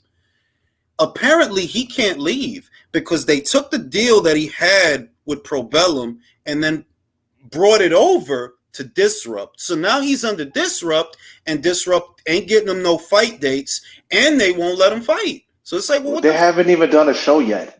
Bro, they did his ass like Chaz Palminteri in The Bronx Tale. Well, the only thing they disrupting is that boy's career. For real, like that's basically a zombie corporation, basically preventing a fighter from getting more fights. I'm like, isn't that shit illegal? You know what I'm saying? Like y'all, I thought y'all was gonna disrupt boxing. You're not disrupting boxing. You're disrupting boxers, bro. Disrupting their careers. For real. Yeah, he didn't do nothing. He deserves to have his career, man. You know. Shit is crazy, yo. But that's the other thing. Too. I see what he is 33 and 139. I see him knock a couple people out. Yeah, he's a good fighter, and look, I'll pray for him. I hope that anything I could do that helps. You know, even if it's just raising awareness. But I have a feeling he's going to be okay. I do have a feeling that he's going to be okay. The thing is that the reason those kind of promoters do that, which is weird because it's Disrupt. the reason you would want to do that is because you can siphon money from the fighter whenever a major promotional outfit wants to use him. But because it's Disrupt, who I suspect is just a money laundering operation for Daniel Kinahan, what do you need with him for? Let him go. You just called out everything that Samson's doing, that's Rick Glazer's doing. Those guys take the major network and promoter come to them with X. Those guys are taking 70% and giving a fighter 30. Yeah, I know that for a fact. These are guys that do not. These are guys that do not do their own shows per se. See, remember, the function of the promoter is bankrolling the shows that the fighter will fight on. That's the function. But you have promoters out there which really aren't promoters. You're little more than a booking agent, you know? There's a lot of that in boxing. And that's at the lower level that, well, you're a promoter, but you're not doing any shows. So if you're not doing any shows, what the fuck do I need you for? They're literally carrying out the biological function of a parasite. Yeah, because that's what the relationship becomes. That you have small promoters like in the UK that they do shows. You do, but here in America, you got a lot of promoters. Then you don't do shows, bro. The money, what you want is you want to have contracts on fighters so that you can then take those fighters to promoters that do have network deals and siphon the money from the fighter. For that, the fighter doesn't actually need you. Yeah, they're doing flips. That's some pimp shit. That's flipping. That's all. And like I tell Jules all the time, like I tell the channel, like that's why these guys are mad that Eddie and all this other new money's coming in and dealing with the networks directly, because that's why there's no money from these networks. You got to go. You got to deal with certain people now. And these small nickel and dime guys are running out of fucking options. Who's the most egregious? Do you think? Like, I could tell you, but I don't. Remember all. No, I could tell you. I could tell you, but I can and I can't, so I won't. Okay, what's a bridge you can burn? I got a lot of bridges. All I could tell you is that who got all that shit going on? Please. Man, you had somebody making Uber trips while they was on the panel, man. What's up with that? Fuck, yo.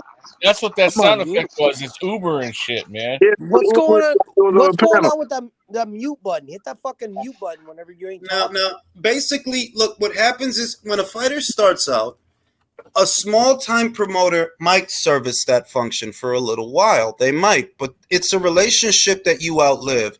And the problem is that the way that the contracts are structured, like let's say you win a title. Well, there might be a clause in there that after you win a title, you on the hook for another 5 years. So that's kind of what fucks it up, that you have too many hands in the cookie jar. Because let's say that, for example, Julio's a fighter. He started out with Virtuoso Promotions. Starts out with Virtuoso. And that relationship was serviceable for a while. But then Julio really whooping ass and he wins a belt. Then it's time for you to go to a big-time promoter because you big-time now. You know, you a champion. And suddenly the relationship that you had with Virtuoso services no function because all he's going to do is take a percentage out of your purse for a fight that he didn't make, for a promotion he didn't promote. And it's He didn't do no work like a typical New Yorker. Real shit. That's exactly what's going on. A lot of the, and then that's what a lot of these dudes like fucking Keith Connolly, David McWaters, Joe LaGuardia. No, we can't. You know, look.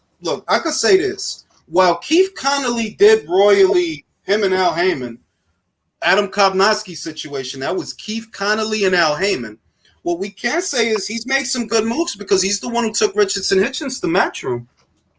No, I'm not saying he's making good moves. I'm talking about those shady contracts like you're talking about, Jules, where the fighters should not be signing 5-year contracts with managers, 7-year contracts. Yeah, that to me is nuts. I think he did the Edgar deal too. Yeah, so you know, and I personally believe, and it's just me.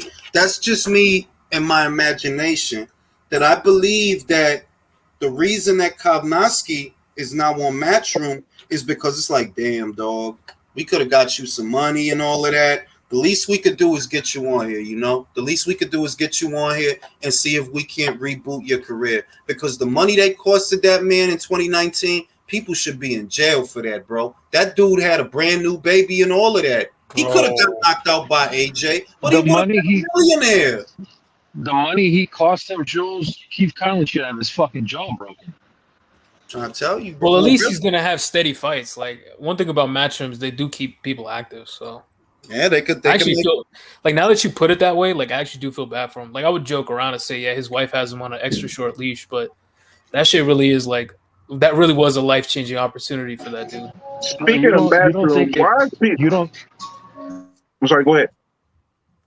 no, go ahead, brother. Go ahead. You go. I said, speaking of matchroom, why is people? Some people up in arms about Regis signing with them. Like, I've seen people say he should have won the top rank of PBC. I'm like, PBC had opportunities for to set up a fight and make an offer. They didn't do any of the sort. And Top Rank made it probably a respectable offer, but it was less money, and it wasn't no guarantee it was going to get anybody on the Top Rank at 140 that was worth a damn. it's the same shit I said. That look, the only fight at PBC that I would that I view as quasi realistic is the Matias fight. But what these idiots don't understand is you have what are supposed to be PBC's premium fighters. Jamal hasn't fought in 2 years. Jermell hasn't fought in a year. Errol Spence Jr. hasn't fought in a year. And he's only fought once in the last 2. And these are the guys that they're invested in. Keith Thurman hasn't fought in a year. Gary Russell hasn't fought in a year. So you go over there with one fight for nondescript Puerto Rican champion, who's a good fighter, yes, but nondescript Puerto Rican champion. Is that really the best move? Is it really? And Well, did they even offer you anything? Can I add 2 things? Well, 3. One, it's interesting that you point that out. How like yeah, they're like premium fighters aren't doing shit because they were the beneficiaries of all that good startup money they had years ago, and that's actually kind of crazy to think about. Like all of them went nowhere really. But They spent secondly, all that like money. people forget Regis already tried to go to the PBC to get fights, and that Yeah, fucking went nowhere. So yeah. That's the point that I'm making. That these guys, which is why I always have the same panelists, because I can't talk to everybody. A lot of the boxing community, a lot of these guys was in the 9th grade 3 times. I could tell. Like, what were you, a fucking idiot? What the fuck He you said the think fights 9th make- grade 3 Hey, times. Julius. No, because you gotta be fucking, like, seriously though.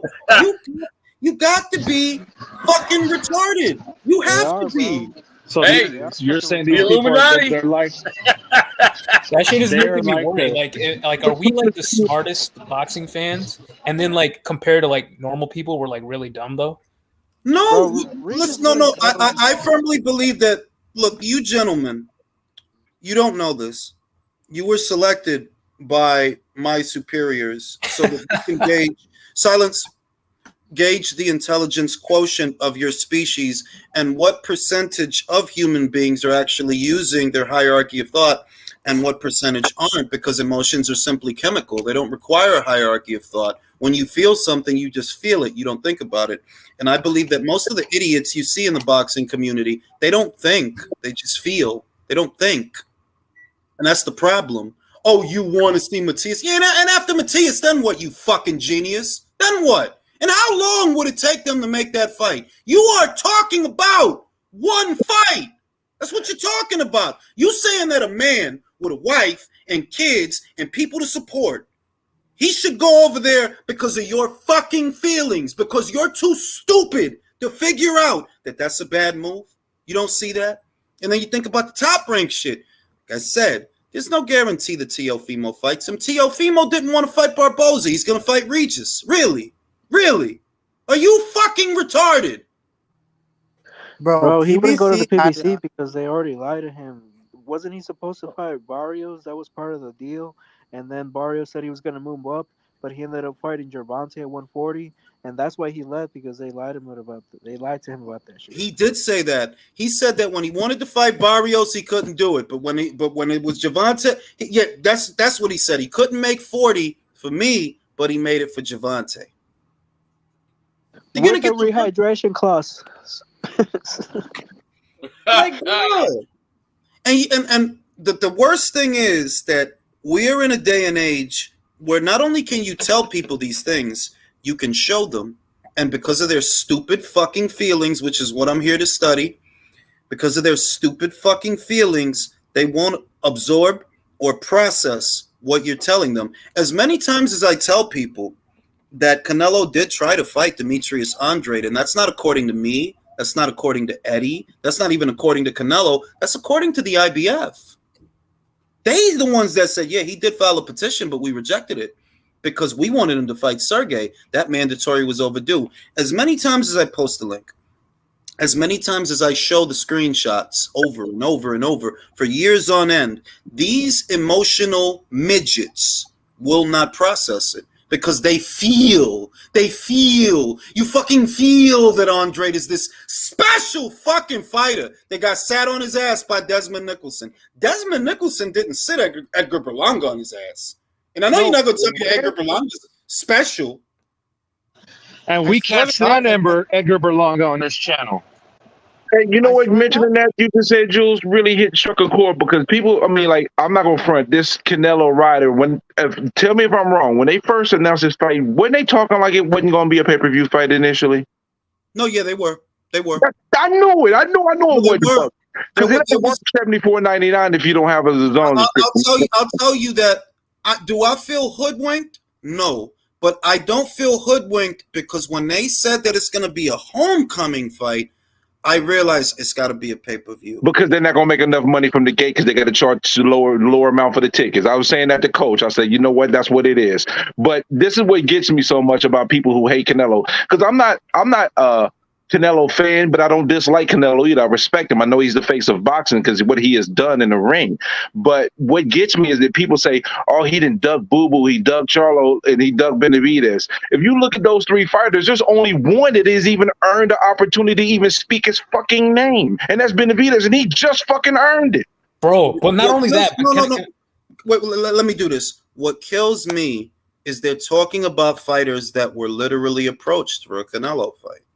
Charlo was approached. It's just a fact. It is a fact. They already offered him that. His brother told him he ducked him. His partner said it on the Boxing Voice. His brother, Jamel, he let it out when they was beefing back in 2020 that I'm 154 Charlo. I would never turn down a Canelo fight. Why do you think he said that?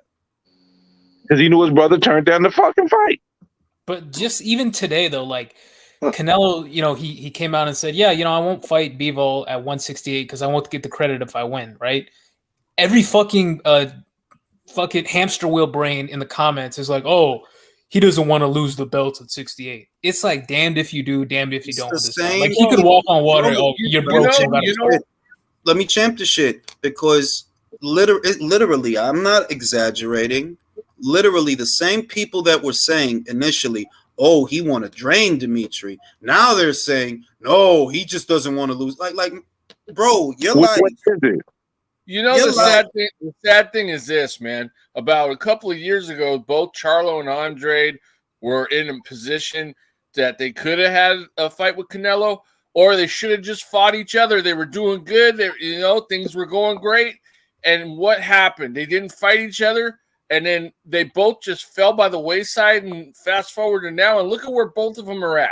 Look, and nothing's happened. And I put most of that. I put most of that on Jamal and Al Heyman. Why? You would have made a ridiculous amount of money. Remember what DAZN was spending in the beginning to attract talent and big fights to their platform. They literally gave Mikey Garcia $7 million to fight Jesse Vargas. Ridiculous money. That's what they were offering you to fight Andre. The money was real. It was real enough for Mikey. It was real enough for Danny Jacobs. It was real enough for Andy Ruiz. So don't play with me. It was real enough for Jose Ramirez. It was real. The money was real. While you had idiots on YouTube saying the money not real, Mikey Garcia is all about the money, and the money was real. All right. Mm-hmm. So it was a lot of missed opportunities there. And I put that particular situation on Jamal and Al Heyman because, bro, maybe you would have won. Maybe you would have lost. But you would have made money. The pandemic came in. The pandemic came in the year after that. You would have been cool. 7-8 mil in the bank. In the bank. Yeah. Plus 2 belts. I always said this about Jamal. If Andrade and Charlo actually fought each other, the winner would have got a Canelo fight if they were smart about it. Or a Wow. Triple G fight. But they don't. You don't know unless they explore the market. And what they do is they want to stay in one spot. But if Andrade, I mean, if Boo Boo had a fucking Yanni back, he might have even got the fucking fight. And see, that's, and you know what kills me about that one? Stylistically, which is why I'm kind of out of, because look, you could look at the videos I did in 2018, 2019, 2020, up until last year, which is when I was like, you know what, this is some dumb shit. It was last year that I'm like, nah, I can't keep defending this guy. With Andre, you literally have the base style to beat Yanni Beck. You do. You have the height, the length, the experience, and the style. Because Yanni, like, look at what he went through with Denzel Bentley. Andre could have won that fight. And you dicking around, being Mr. fucking business guy, fuck that up. And I was on board. Because you saying, oh, I'm going to go to 68. I'm going to fight Zach Parker so I could be interim. I'm like, nah, I dig it. Because, I mean, Zach Parker, Yanni Beck, same shit. That's what I'm thinking. You didn't fight neither of them, bro. There is nothing about your career that I need to be watching. It's nothing. Yep. I mean, does anybody remember what Basher said when he said a while ago when he said, oh, Yanni Beck can't carry my bags to the gym? Well, and you why should do have you fought him. fight him then? But Desmond Nicholson can. But Desmond Nicholson can. Yo. Let that sink in. Let that sink in. For real. And one thing that I love to remind, I'm gonna start reminding people on here more and more. It's boxing. For us, all of us on this panel, it's entertainment. It's not that deep. Yeah. It's boxing. It's just boxing. So for you guys that want to turn this into a culture war, there is no culture war. It's just entertainment. You just don't have nothing going on in your life, so you misrepresent a lot of shit. It's just boxing. That's it. Now, when Andre is not doing things that entertain me as a consumer, that's it. I don't got no reason to be. No Ain't got time value. for you, bro. Ain't got no time for you. It's entertainment. If Devin lose, and I can't stress this enough, that don't make Devin a hype job. He giving me the fight that I wanted to see. I'm not gonna be mad if he lose, and I'm not gonna be mad if he win. I'm here for the fight. That's what I mean. I'm here for the fight. You know what I mean? At least he having the shit. Well, you talking about Andre don't got time for Yanni Beck, but you got time for Desmond Nicholson. You got time. No time for Zach Park, but you have time for Desmond Nicholson. Yo, hold on. Charlo ain't fought in 2 years. Yo, What Jules. the fuck are you so excited about? Yo, my fault, fam. But did you read the super chat? Wilder heard Fury say AJ was packing and misunderstood. Bro, you got guys. I think Tyson Fury set him up, yo. I think he set him up. You got guys. You got guys that wake up every morning and log into Twitter and literally argue about these fucking irrelevant guys that ain't fighting. And they're irrelevant, bro. I like. How you gonna argue in favor of a dude that literally ain't fought in 2 years? You more excited about his career than he is. He on the couch talking to the guy. the guy. He ain't worried. He is not worried about his boxing more than you are. So hold on. If Charlo Andre got announced, that you wouldn't give a fuck at this point? I don't view it the same. It Yeah, was obviously, yeah. No. It was in 2018 and 2019. It was literally a fight that I was excited about because of the clash and the history, the stylistic clash that I believed at that time. Andre could embarrass Jamal, but Jamal is a bigger puncher. Andre has balance issues, man. Like, he throw these jackass punches that look like he about to fall down. You know, so yeah, you a southpaw, you got the height, you got the length, you're an Olympian, so you got the pedigree, your resumes are about the same. This is a genuinely intriguing fight, whereas now it's like, okay, Charlo hasn't fought in 2 years. How am I going to be excited? True, Plus, but Demetrius also, no like, longer if has the belt Showtime at was smart, 160. they would make that happen because, one, you know, Espinoza's complaining and crying, his fucking pussy's aching about ESPN not covering his fights. That's another big fight in the middleweight, super middleweight division. And look, even though it's not going to work, that's yet another little like carrot you can try to dangle in front of Canelo's face, along with David, to try and get him on your platform. So you might as well try. I want to say that the art of promotion, and I don't give a fuck if motherfuckers call me a Eddie Hearn show. The art of promotion is dying because the truth is, you don't need Canelo, right? You don't need Canelo to create excitement in boxing. That's bullshit. You don't need all these guys to keep saying his name to get an audience interested in what you're doing. You don't actually need Canelo for that. You can make fights and get people interested. Literally make fights. Case in point, I don't care about Ryan and I don't care about Javante. Devin and Loma are getting my money. I don't care about those two other motherfuckers. Fuck them. That fight is over. All right, you won. Congratulations. Nothing about your career interests me more than Loma and Haney. All right? You don't need to keep doing this same old monotonous shit to try to create excitement in the sport. At the end of the day, just do the fights, bro. That's how you create excitement. We're here for fights. We're not here for all this extra. I'm not here for none of it. I'm just here for fights. Like, I think that's what's missing, and that's what made HBO so, like, such a culturally iconic thing, is that at the end of the day, they were associated with good fights. Like, I remember when the PBC first came around, and it was they have all this production, and it's like it's almost like going to a concert. They have all this XYZ, they have all this money backing them. They had everything but good fights, so they never became associated with that product, with that type of product. Exactly. Yeah, what is it? It kind of reminded me of Fire Festival. Remember that shit? Oh, Ja Rule. Yeah. This shit is like they trying to get away. They spend so much time trying to get away from what see, they know what's on the other side of the curtain. I get that y'all know what things really are on the other side of the curtain. I understand that and I appreciate that, but you need to understand that to the audience, it needs to appear a certain way. And you spend so much time trying to get away from this being a sport that what you don't realize is, we're here for a sport, right? But that's also why I think Showtime sports in general sucks. Because, like, bro, people go to Showtime because they want to see shows where 30% of the plot has titties in it. They don't give a fuck about boxing on Showtime because y'all don't promote it right. They're literally, people are subscribing to Showtime. Who remembers the lady from 300? I do. Who could forget her? Leonidas' wife. There's people subscribing to Showtime just to see her breasts. They don't care about sports. The majority of people that subscribe to Showtime are not there for sports. They're not. And the biggest problem that Showtime has that I see is, look, you were on a platform that at least once was an industry giant. It's not that anymore. And you didn't invest in the future because you're focused on storylines more than fights. And people that pay for boxing, they pay for fights, not storylines. They pay for fights.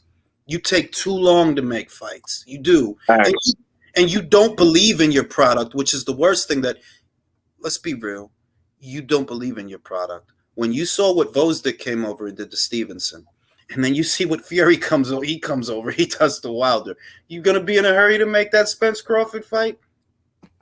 Yeah, but I see, that's another thing I think HBO was so good at is they had storyline and fight. Like, they could do both. They understood that both were, like, intertwined with each other. Whereas Showtime only give a fuck about the superficial shit. Like with Jim Lampley, and I think that I took those guys for granted, Lampley and Roy, because if you go back and you listen to those old fights and it was like, man, this shit. But bro, it's like we culturally associate boxing with HBO, like the aesthetic, the sound, the production, the camera angles, everything. Like, that's boxing. I just watched David Tua versus Ike. How the fuck do you say his last name? Ike Abiabuchi. Ike Abiabuchi. Mr. Crazy Man. Recommendations, bro. That was on the Boxing After Dark. Weren't those like Friday nights? Yep. Like for free. Those are free now. That's what I'm telling you. That Everything was like that was, man. Such a motherfuckers fought back then. Motherfuckers fought back then like they like you was double parked or something. Like, yo, they mad at each other because the way motherfuckers professional. Like, I'm a jab. Motherfuckers back then, they wasn't just boxing; they was fighting. They was getting down.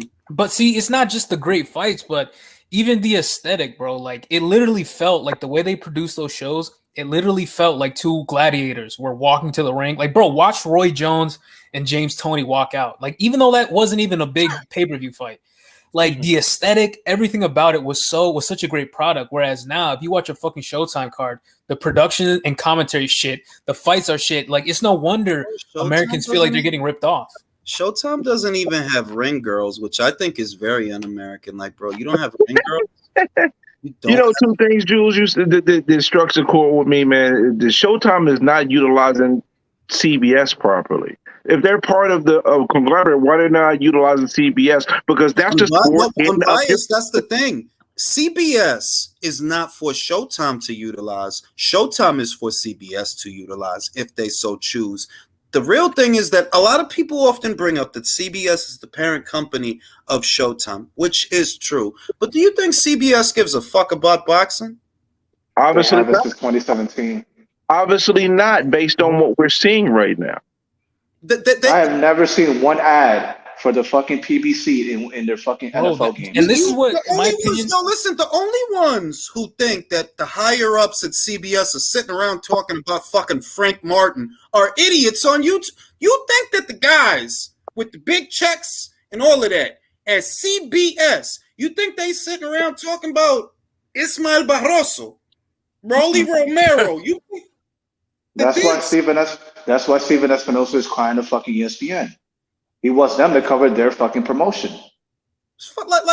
Like only on YouTube does this universe exist where CBS cares so much about boxing. Yes, Showtime is the parent company of CBS. They're not helicopter moms, though. They're not over there micromanaging everything. You know what I mean?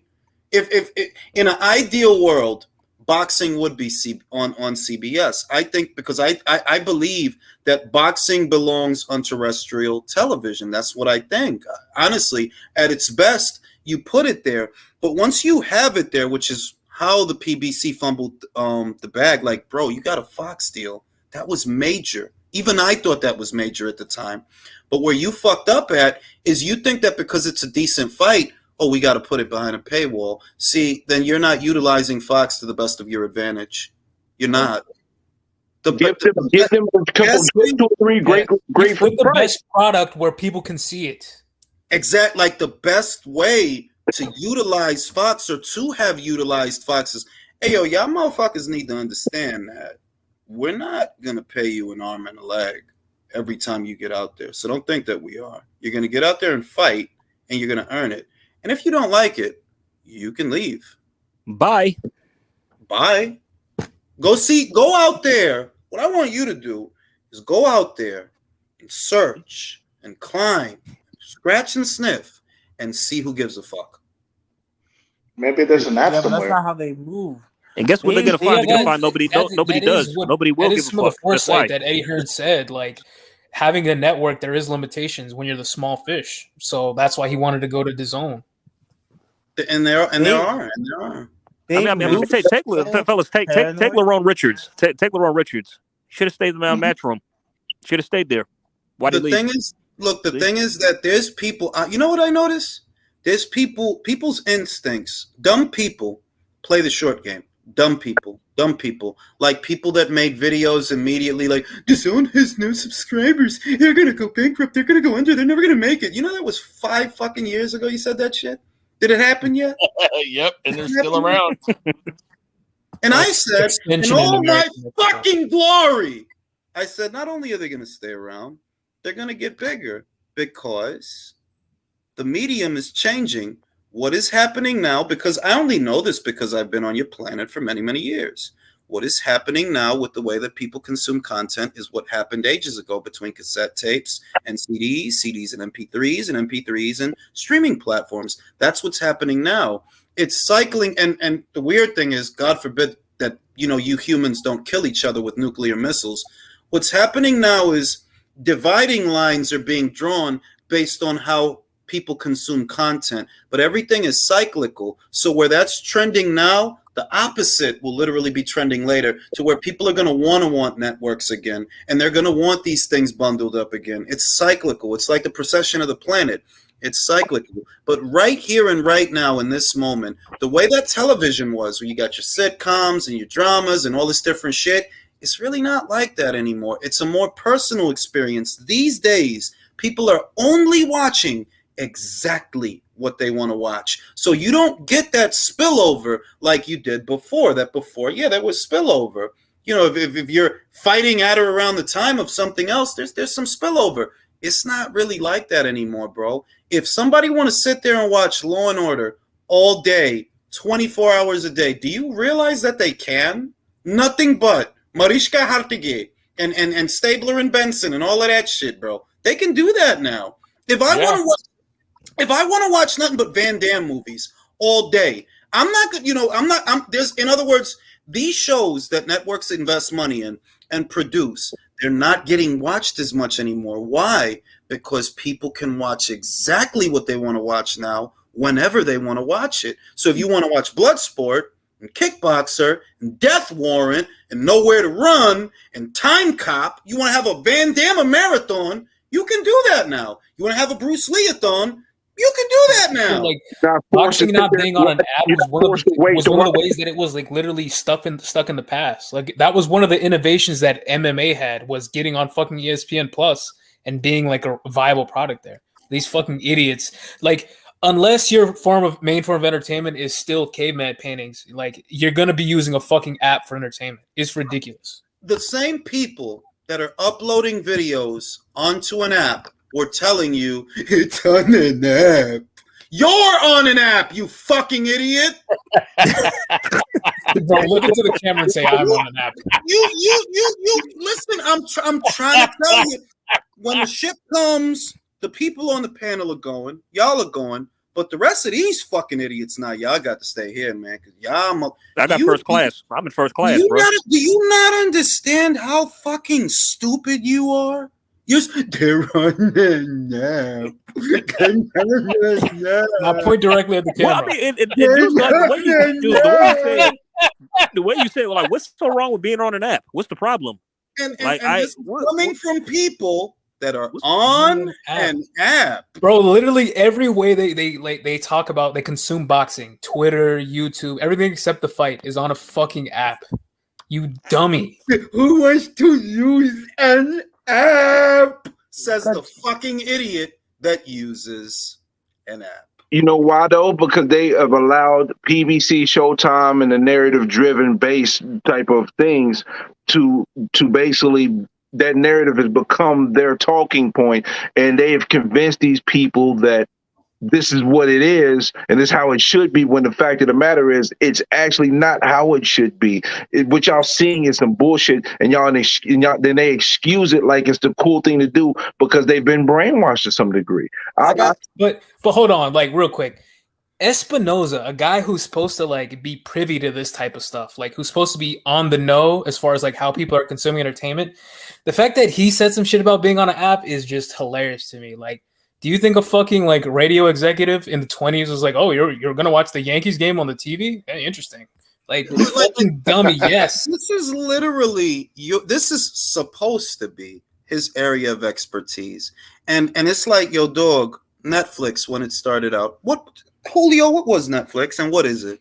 What is it? Oh, they used to send you CDs, a subscription service, and now they did the same thing except an app. It's a fucking app, and you would think. Listen. You would wait. You would think that someone with the schooling that he has and what is supposed to be his area of expertise, that would give you some insight.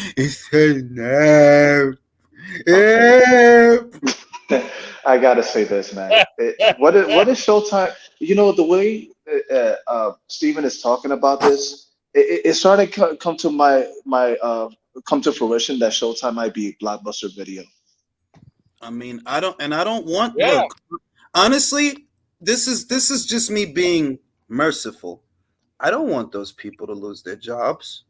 I don't even want, as big an idiot as I think he is, I don't want Stefan to lose his job. I believe in competition. Competition is healthy. It's healthier for the sport if Showtime is injecting money into it, even if it's not a lot. It is still healthier for the sport in America. you know, because boxing will survive without an American audience, and they can't fathom that, but yeah, it will. But I think it's healthier for the sport if Showtime is competing with ESPN and ESPN is competing with DAZN, because a competitive market keeps everybody on their toes, and you can't afford to put out bullshit, you know, not when things are competitive. Survival of the fittest. And I don't want those people over there to lose their jobs, and I don't want the fighters to end up on the street or nothing like that. But when I say this, if I say this, and I've been saying it a while, these people think I'm pulling this shit out of my ass. I told you this was coming. I've been saying it for 3 years. Those metrics are not sustainable. And if you have a mild understanding of how these things work, they're in trouble. They are.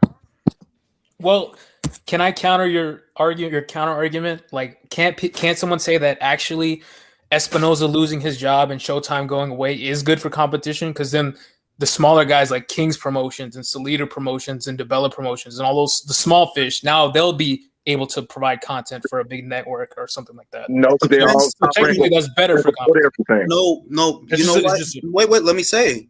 The reason that's not good, if Showtime, that was once an industry giant in this sport and a cable giant also, right? If they go under, or if boxing is axed, that will communicate to the other platforms and the other networks, don't invest in boxing. You see what happened on HBO. You see what happened with Showtime. We don't need that. We don't need that. See, but with Showtime is the product, though. Like, they screwed themselves by putting shitty. If it's a free market, like, if they're bad, the problem. But here's the thing: pay attention. I don't give a fuck about Ryan Garcia or Gervonta Davis, right? I don't care about either of them. But is it good that 1 million people cared to buy it? Absolutely, it is good. That shows that people are out there. They are out there. They will buy. You just need to make fights that people want to see. That's it. And when the higher ups see that, it's just like I understand your point, but I see it almost as like we got to bail out shitty promotions who got big network deals like PBC and Showtime and shit like that. But I don't disagree. Look, I'm not rooting. Look, I really don't like Al Heyman, and I'm going to say that. But if they make Spence versus Crawford finally, is that a bad thing? No, but if that's not enough to like keep them alive, I won't be mad about it. Look, I'm going to say that in all actuality, it may not be, because what people aren't realizing is when HBO left boxing, right, their metrics were way higher than Showtime's are now. I shit you not. Yeah. Cecilia Brækhus, the last boxing match on HBO was Cecilia Brækhus versus Callie Reese, a women's boxing match. Clarissa Shields was on the undercard. That brought in 800,000 views. And that was their final fight on that platform. Their final fight. Remember, let me finish. They had just come off of doing 1 million pay-per-view buys with Canelo versus Golovkin too. With all of these metrics that were better then than Showtime's metrics are now, they still left boxing. They still left 800,000 views, and it was already done by that time. It was already decided that they're leaving boxing, and this is. But I think that HBO just had that good of a product, that it had that lasting power. Whereas I think it's actually worse for boxing if Showtime can hog up all this space and not deliver anything good for a whole decade. And then, now they're starting to do a couple good fights. Like, I think that's bad for American boxing. See, but HBO had enough vision to see that, wait a minute, things, boxing is going in another direction. We need to get out of it while they were on top. These other guys. I think HBO is special. Like it literally culturally defined boxing in America for decades. I don't think it's a good comparison. What if I tell you that I don't even know I'm paying for that fucking shit. Showtime? I don't watch. But that's Showtime Boxing's fault though. They didn't grab the boxing fan. Like because they delivered a shitty product. They deserve to fail. Honestly. As soon as I turn my shit on, if I'm not toggling through Prime, I go straight to my HBO Max. Straight to my HBO Max. I don't use, aside from the odd PBC show, I don't use that shit like that. Every day I'm like, yo, why do I have this shit? Right, bro. Rolly Romero is getting a title shot, bro. That's what I'm It's the saying. end Man. of It's better for the world as America, we for know boxing in it. America, for them to go Oh away. man, And I let just. another As a promotion try. boxing Like, fan, bro, we fuck gonna out of But here. you said it right there, Julio. You said it That's right free there. market. Yeah, free market, right? So if Showtime chooses to do boxing beyond this year, right? Don't you think it's time to go with a fucking a la carte approach with fucking lending their fucking you know airtime to other promotional outlets that want to fucking make fights? Listen, or just I'll, make I'll the put it. fight. Look, Stefan, you fucking balding idiot! If you're listening, the way you can survive is work with Eddie. I'm not telling you to sacrifice everything. Downsize.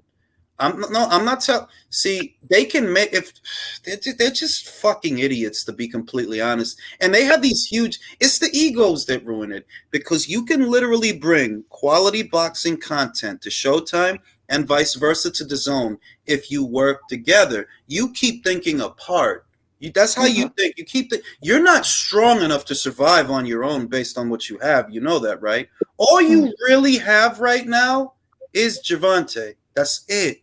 Wilder, who fucking knows? Keith Thurman, who fucking cares? Jamal Charlo, who cares? Gervonta is like for Showtime. Gervonta, he's like that last morsel of crack a dope fiend is like clutching onto. Because, bro, they wanted to put the rematch if Ryan had won on Showtime. Like, that's what almost destroyed the fight. Like, that should tell you they are fiending for something. Nothing. But then we don't even know what's going to happen to Gervonta, though, in the case. Yeah, because the court date's supposed to be this month. The worst he's going to do here, though, man. He ain't going to get nothing heavy.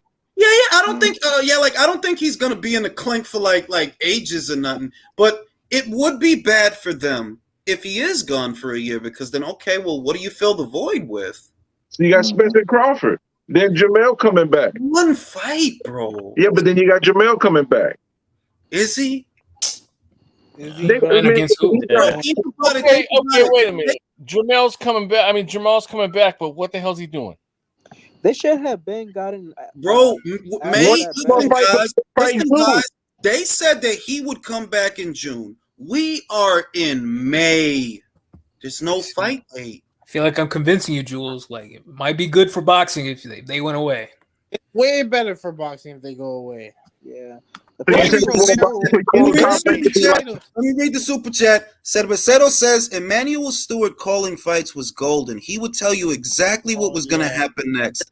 Don Juan said Gotti versus Ward was on HBO, but yes, it was. Man. Golden era.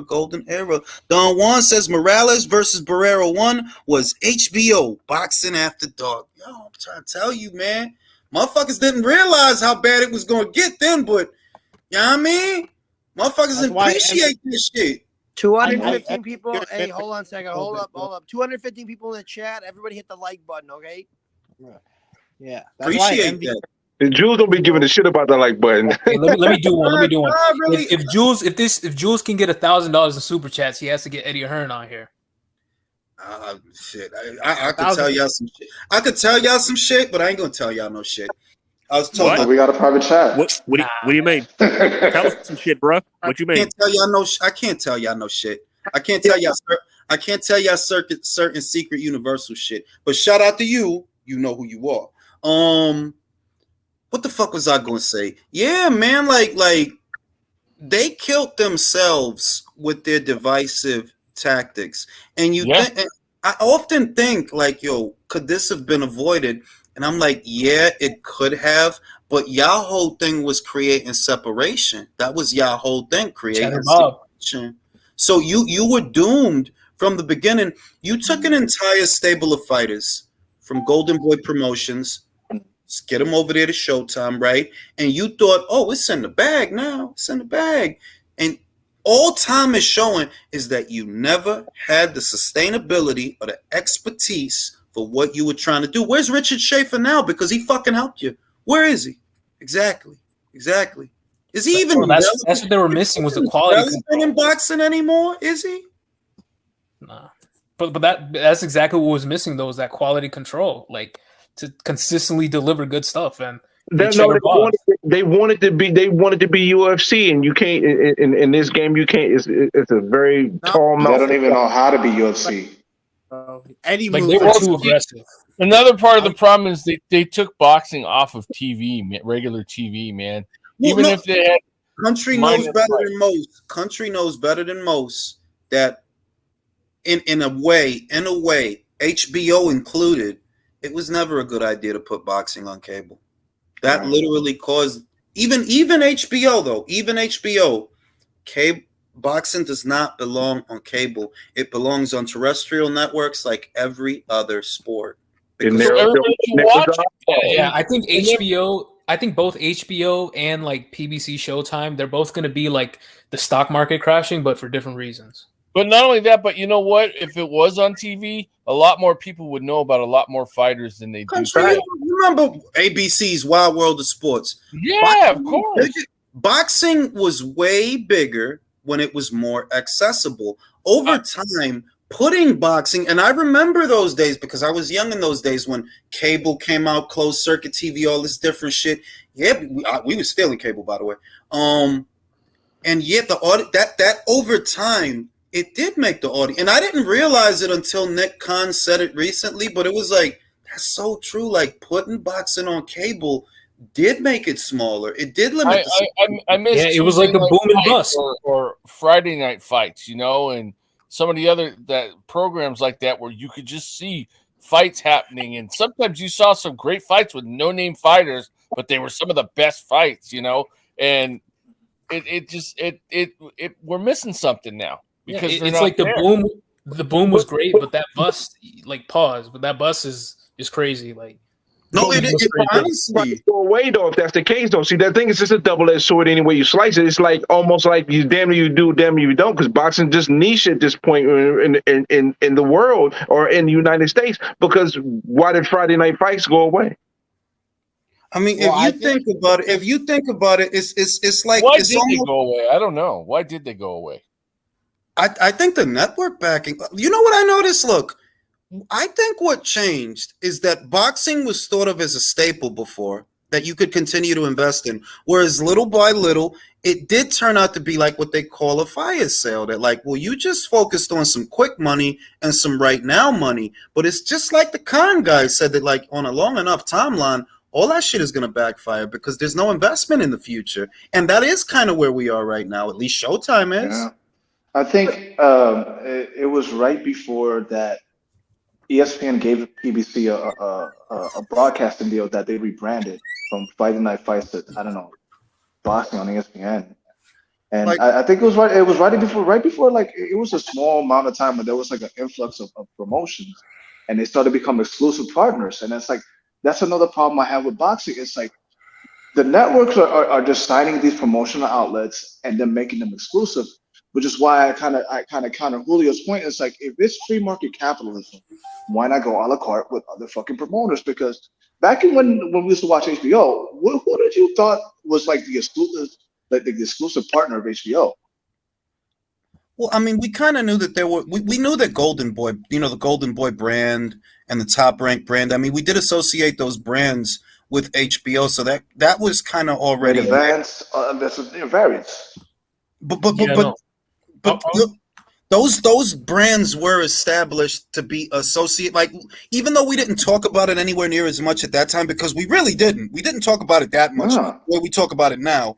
But it is because of the aftermath of that. They're like, damn, dog, all this division is really not helping the sport. Hey, yeah, like I think if I looked at it like an economic pattern, I feel like that point where the PBC had consolidated all that money and power, I feel like that was the recession, and now we're in the recovery. Like HBO crashing, like HBO leaving was like it's like the bust. Basically. Hey, Jules, is Sean O'Grady even involved with the sport anymore? I don't think so. Hey, is there any room? Because there's somebody said we talking BS. New Era Boxing and Bets TV said we talking BS. I'll shoot him the link, but I was about to close it. But I'll shoot him the link to come on and say what he needs to say, and he can explain to me how if boxing is doing if PBC and all of that stuff is doing so great, he can explain to me why Fox didn't renew. He can do it. See, I look at it like boxing is getting better. Here we go. I mean, boxing would be getting Like, to me, this is the like PBC Bro, I just contracting. To me, this posted is the the link for recovery the phase. guy, bro. It's like 9 people up here. Let the guy join. Y'all gotta give these other guys a chance to talk, man. If it's full, I'll drop off so he can jump on. If it's full, This, yeah, because it's full right now. all right, I'm gonna drop off so you can get on New Era Boxing and No, Bet. all right, Drew just dropped off. Go ahead, New Era. Click the link, man. Thoughts on Taylor Harris? I haven't seen her, but I keep hearing about her. I'm gonna give her a look because I know that she just fought and she just scored like a second round knockout. So I'm gonna give her a look. But yeah, you could jump on New Era and you can explain to me why Fox decided not to renew. I mean, that was some big shoes to fill, man. After It the would be UFC. far better without fucking PBC. Yo, I'm not gonna lie, bro. We have to do something about Rolly getting a belt, bro. As fans, we can't allow this. Bro, that's what I'm saying. Like, this is the Michael, you got hey Michael, I'm down for ideas. You got any ideas, bro? Bro, Shit. This is Showtime's harvest. After all that shit they had, like Jules said, now all their premier fighters are not fighting anymore, and now we're getting Rolly as a world champion. Like, this is the roots of their fucking harvest. It's fucking terrible. People say that's making Tank the face of boxing because Rolly can lose to him and end up getting a title shot. I'm like, oh my lord. That's The crazy. face of boxing is never going to see a million guys like this year again. Y'all know or Rolly's maybe ever. face, like, but y'all know Rolly's face, like he always looks like he looks out of it. Like every time, I mean, just Or every single time, confused. like you see his face, he looks like what you would like he has see if you Down just syndrome. opened the Ark of the Covenant. No, he looks like a Picasso painting where everything is like a little off center. Like, everything is like not where it's supposed to be. Bro, he looked like he left the stove on and he just realized. Bro, it. click the link. He He looked look like like he trying to took. figure out 2 + 2 what 2 + 2 is. Yeah, and he's trying to think hard. Like, What happened for to New Rolly Era to me Boxing looks like. Effect? Where you go, bro? Hey, Rolly, Yeah, what's Rolly- that's what I'm waiting for because I was about to close it out. If you I know want he to said that. I said, let me let him look because I mean, it was a different viewpoint. So one that let somebody else with a different viewpoint speak. yeah, like shit. Right, so we got another dude talking shit in the chat that don't want to jump on. Come on, bro. Like, No, but yo, like I was saying, like yo, Rolly looks like somebody who took a shit, and then it's like you got to make that mean face. Like, damn, fucked up. he looks like he took a shit and he forgot to flush. Yeah. No, he looked like he took a shit and the toilet water hit his butt. Yo, he took a shit and forgot to wipe. Oh, that's what happened. He always looks confused, like he doesn't know what you're talking about when you say something to him. What's the guy's name that was saying that shit? What's the guy's name? The person that said that his name was New Era Boxing and Best TV said, drop the link, y'all talking BS. But that was about 5 minutes ago. I don't know if he dropped off. Yeah, Brett. I don't think we see him. Bro, you jumping on or what, man? Shit. If you could tag him in the comments, he's still here. If someone's on the computer on YouTube, if you could tag him, like Adam. Oversaturation of pay-per-view plays a huge part, in my opinion. UFC Plus was the pioneering MMA company. They maintain their popularity, but the others are growing. That is true, though, to some degree. I keep hearing more and more about K1. I keep hearing more and more about Bare Knuckle. Bellator is... Well, I don't even know. They get the maximum. Yeah, it's like I don't even know. Can I be honest? Does anybody here watch Bellator? I don't. They have the misfortune of having to compete with the UFC, which defines MMA culturally. Pretty much. That's all I watch. Jules, let me put it to you like this: like every time Showtime mentions Bellator, I remember they have it. Yeah, I don't. It's not even like a fake UFC. It's basically an Aldi strike force. I mean, it's like the same thing with boxing. It's like, why would you watch MMA on Showtime when you could watch MMA on ESPN, which is where you associate it with anyway? Yeah. I watch that slap shit before I watch Bellator. That's the shameful shit. You get the niche, the goofy shit. I'd rather watch tag team boxing before I watch Bellator. That's how. And the other thing is, you know that I don't like Bellator's name. It sounds too much. Who remember Bally's from the 80s? Bally's Fitness. Yeah, for some reason. You know what? For some reason, I've associated those two things together, and it just makes Bellator unappealing. Polo says it's kind of actually, to me, it's actually appealing because it kind of sounds like Belladonna, the porn star. Polo says the PFL is buying Bellator. You're nasty. Oh yeah, the PFL blew up because they're on ESPN, where people watch MMA.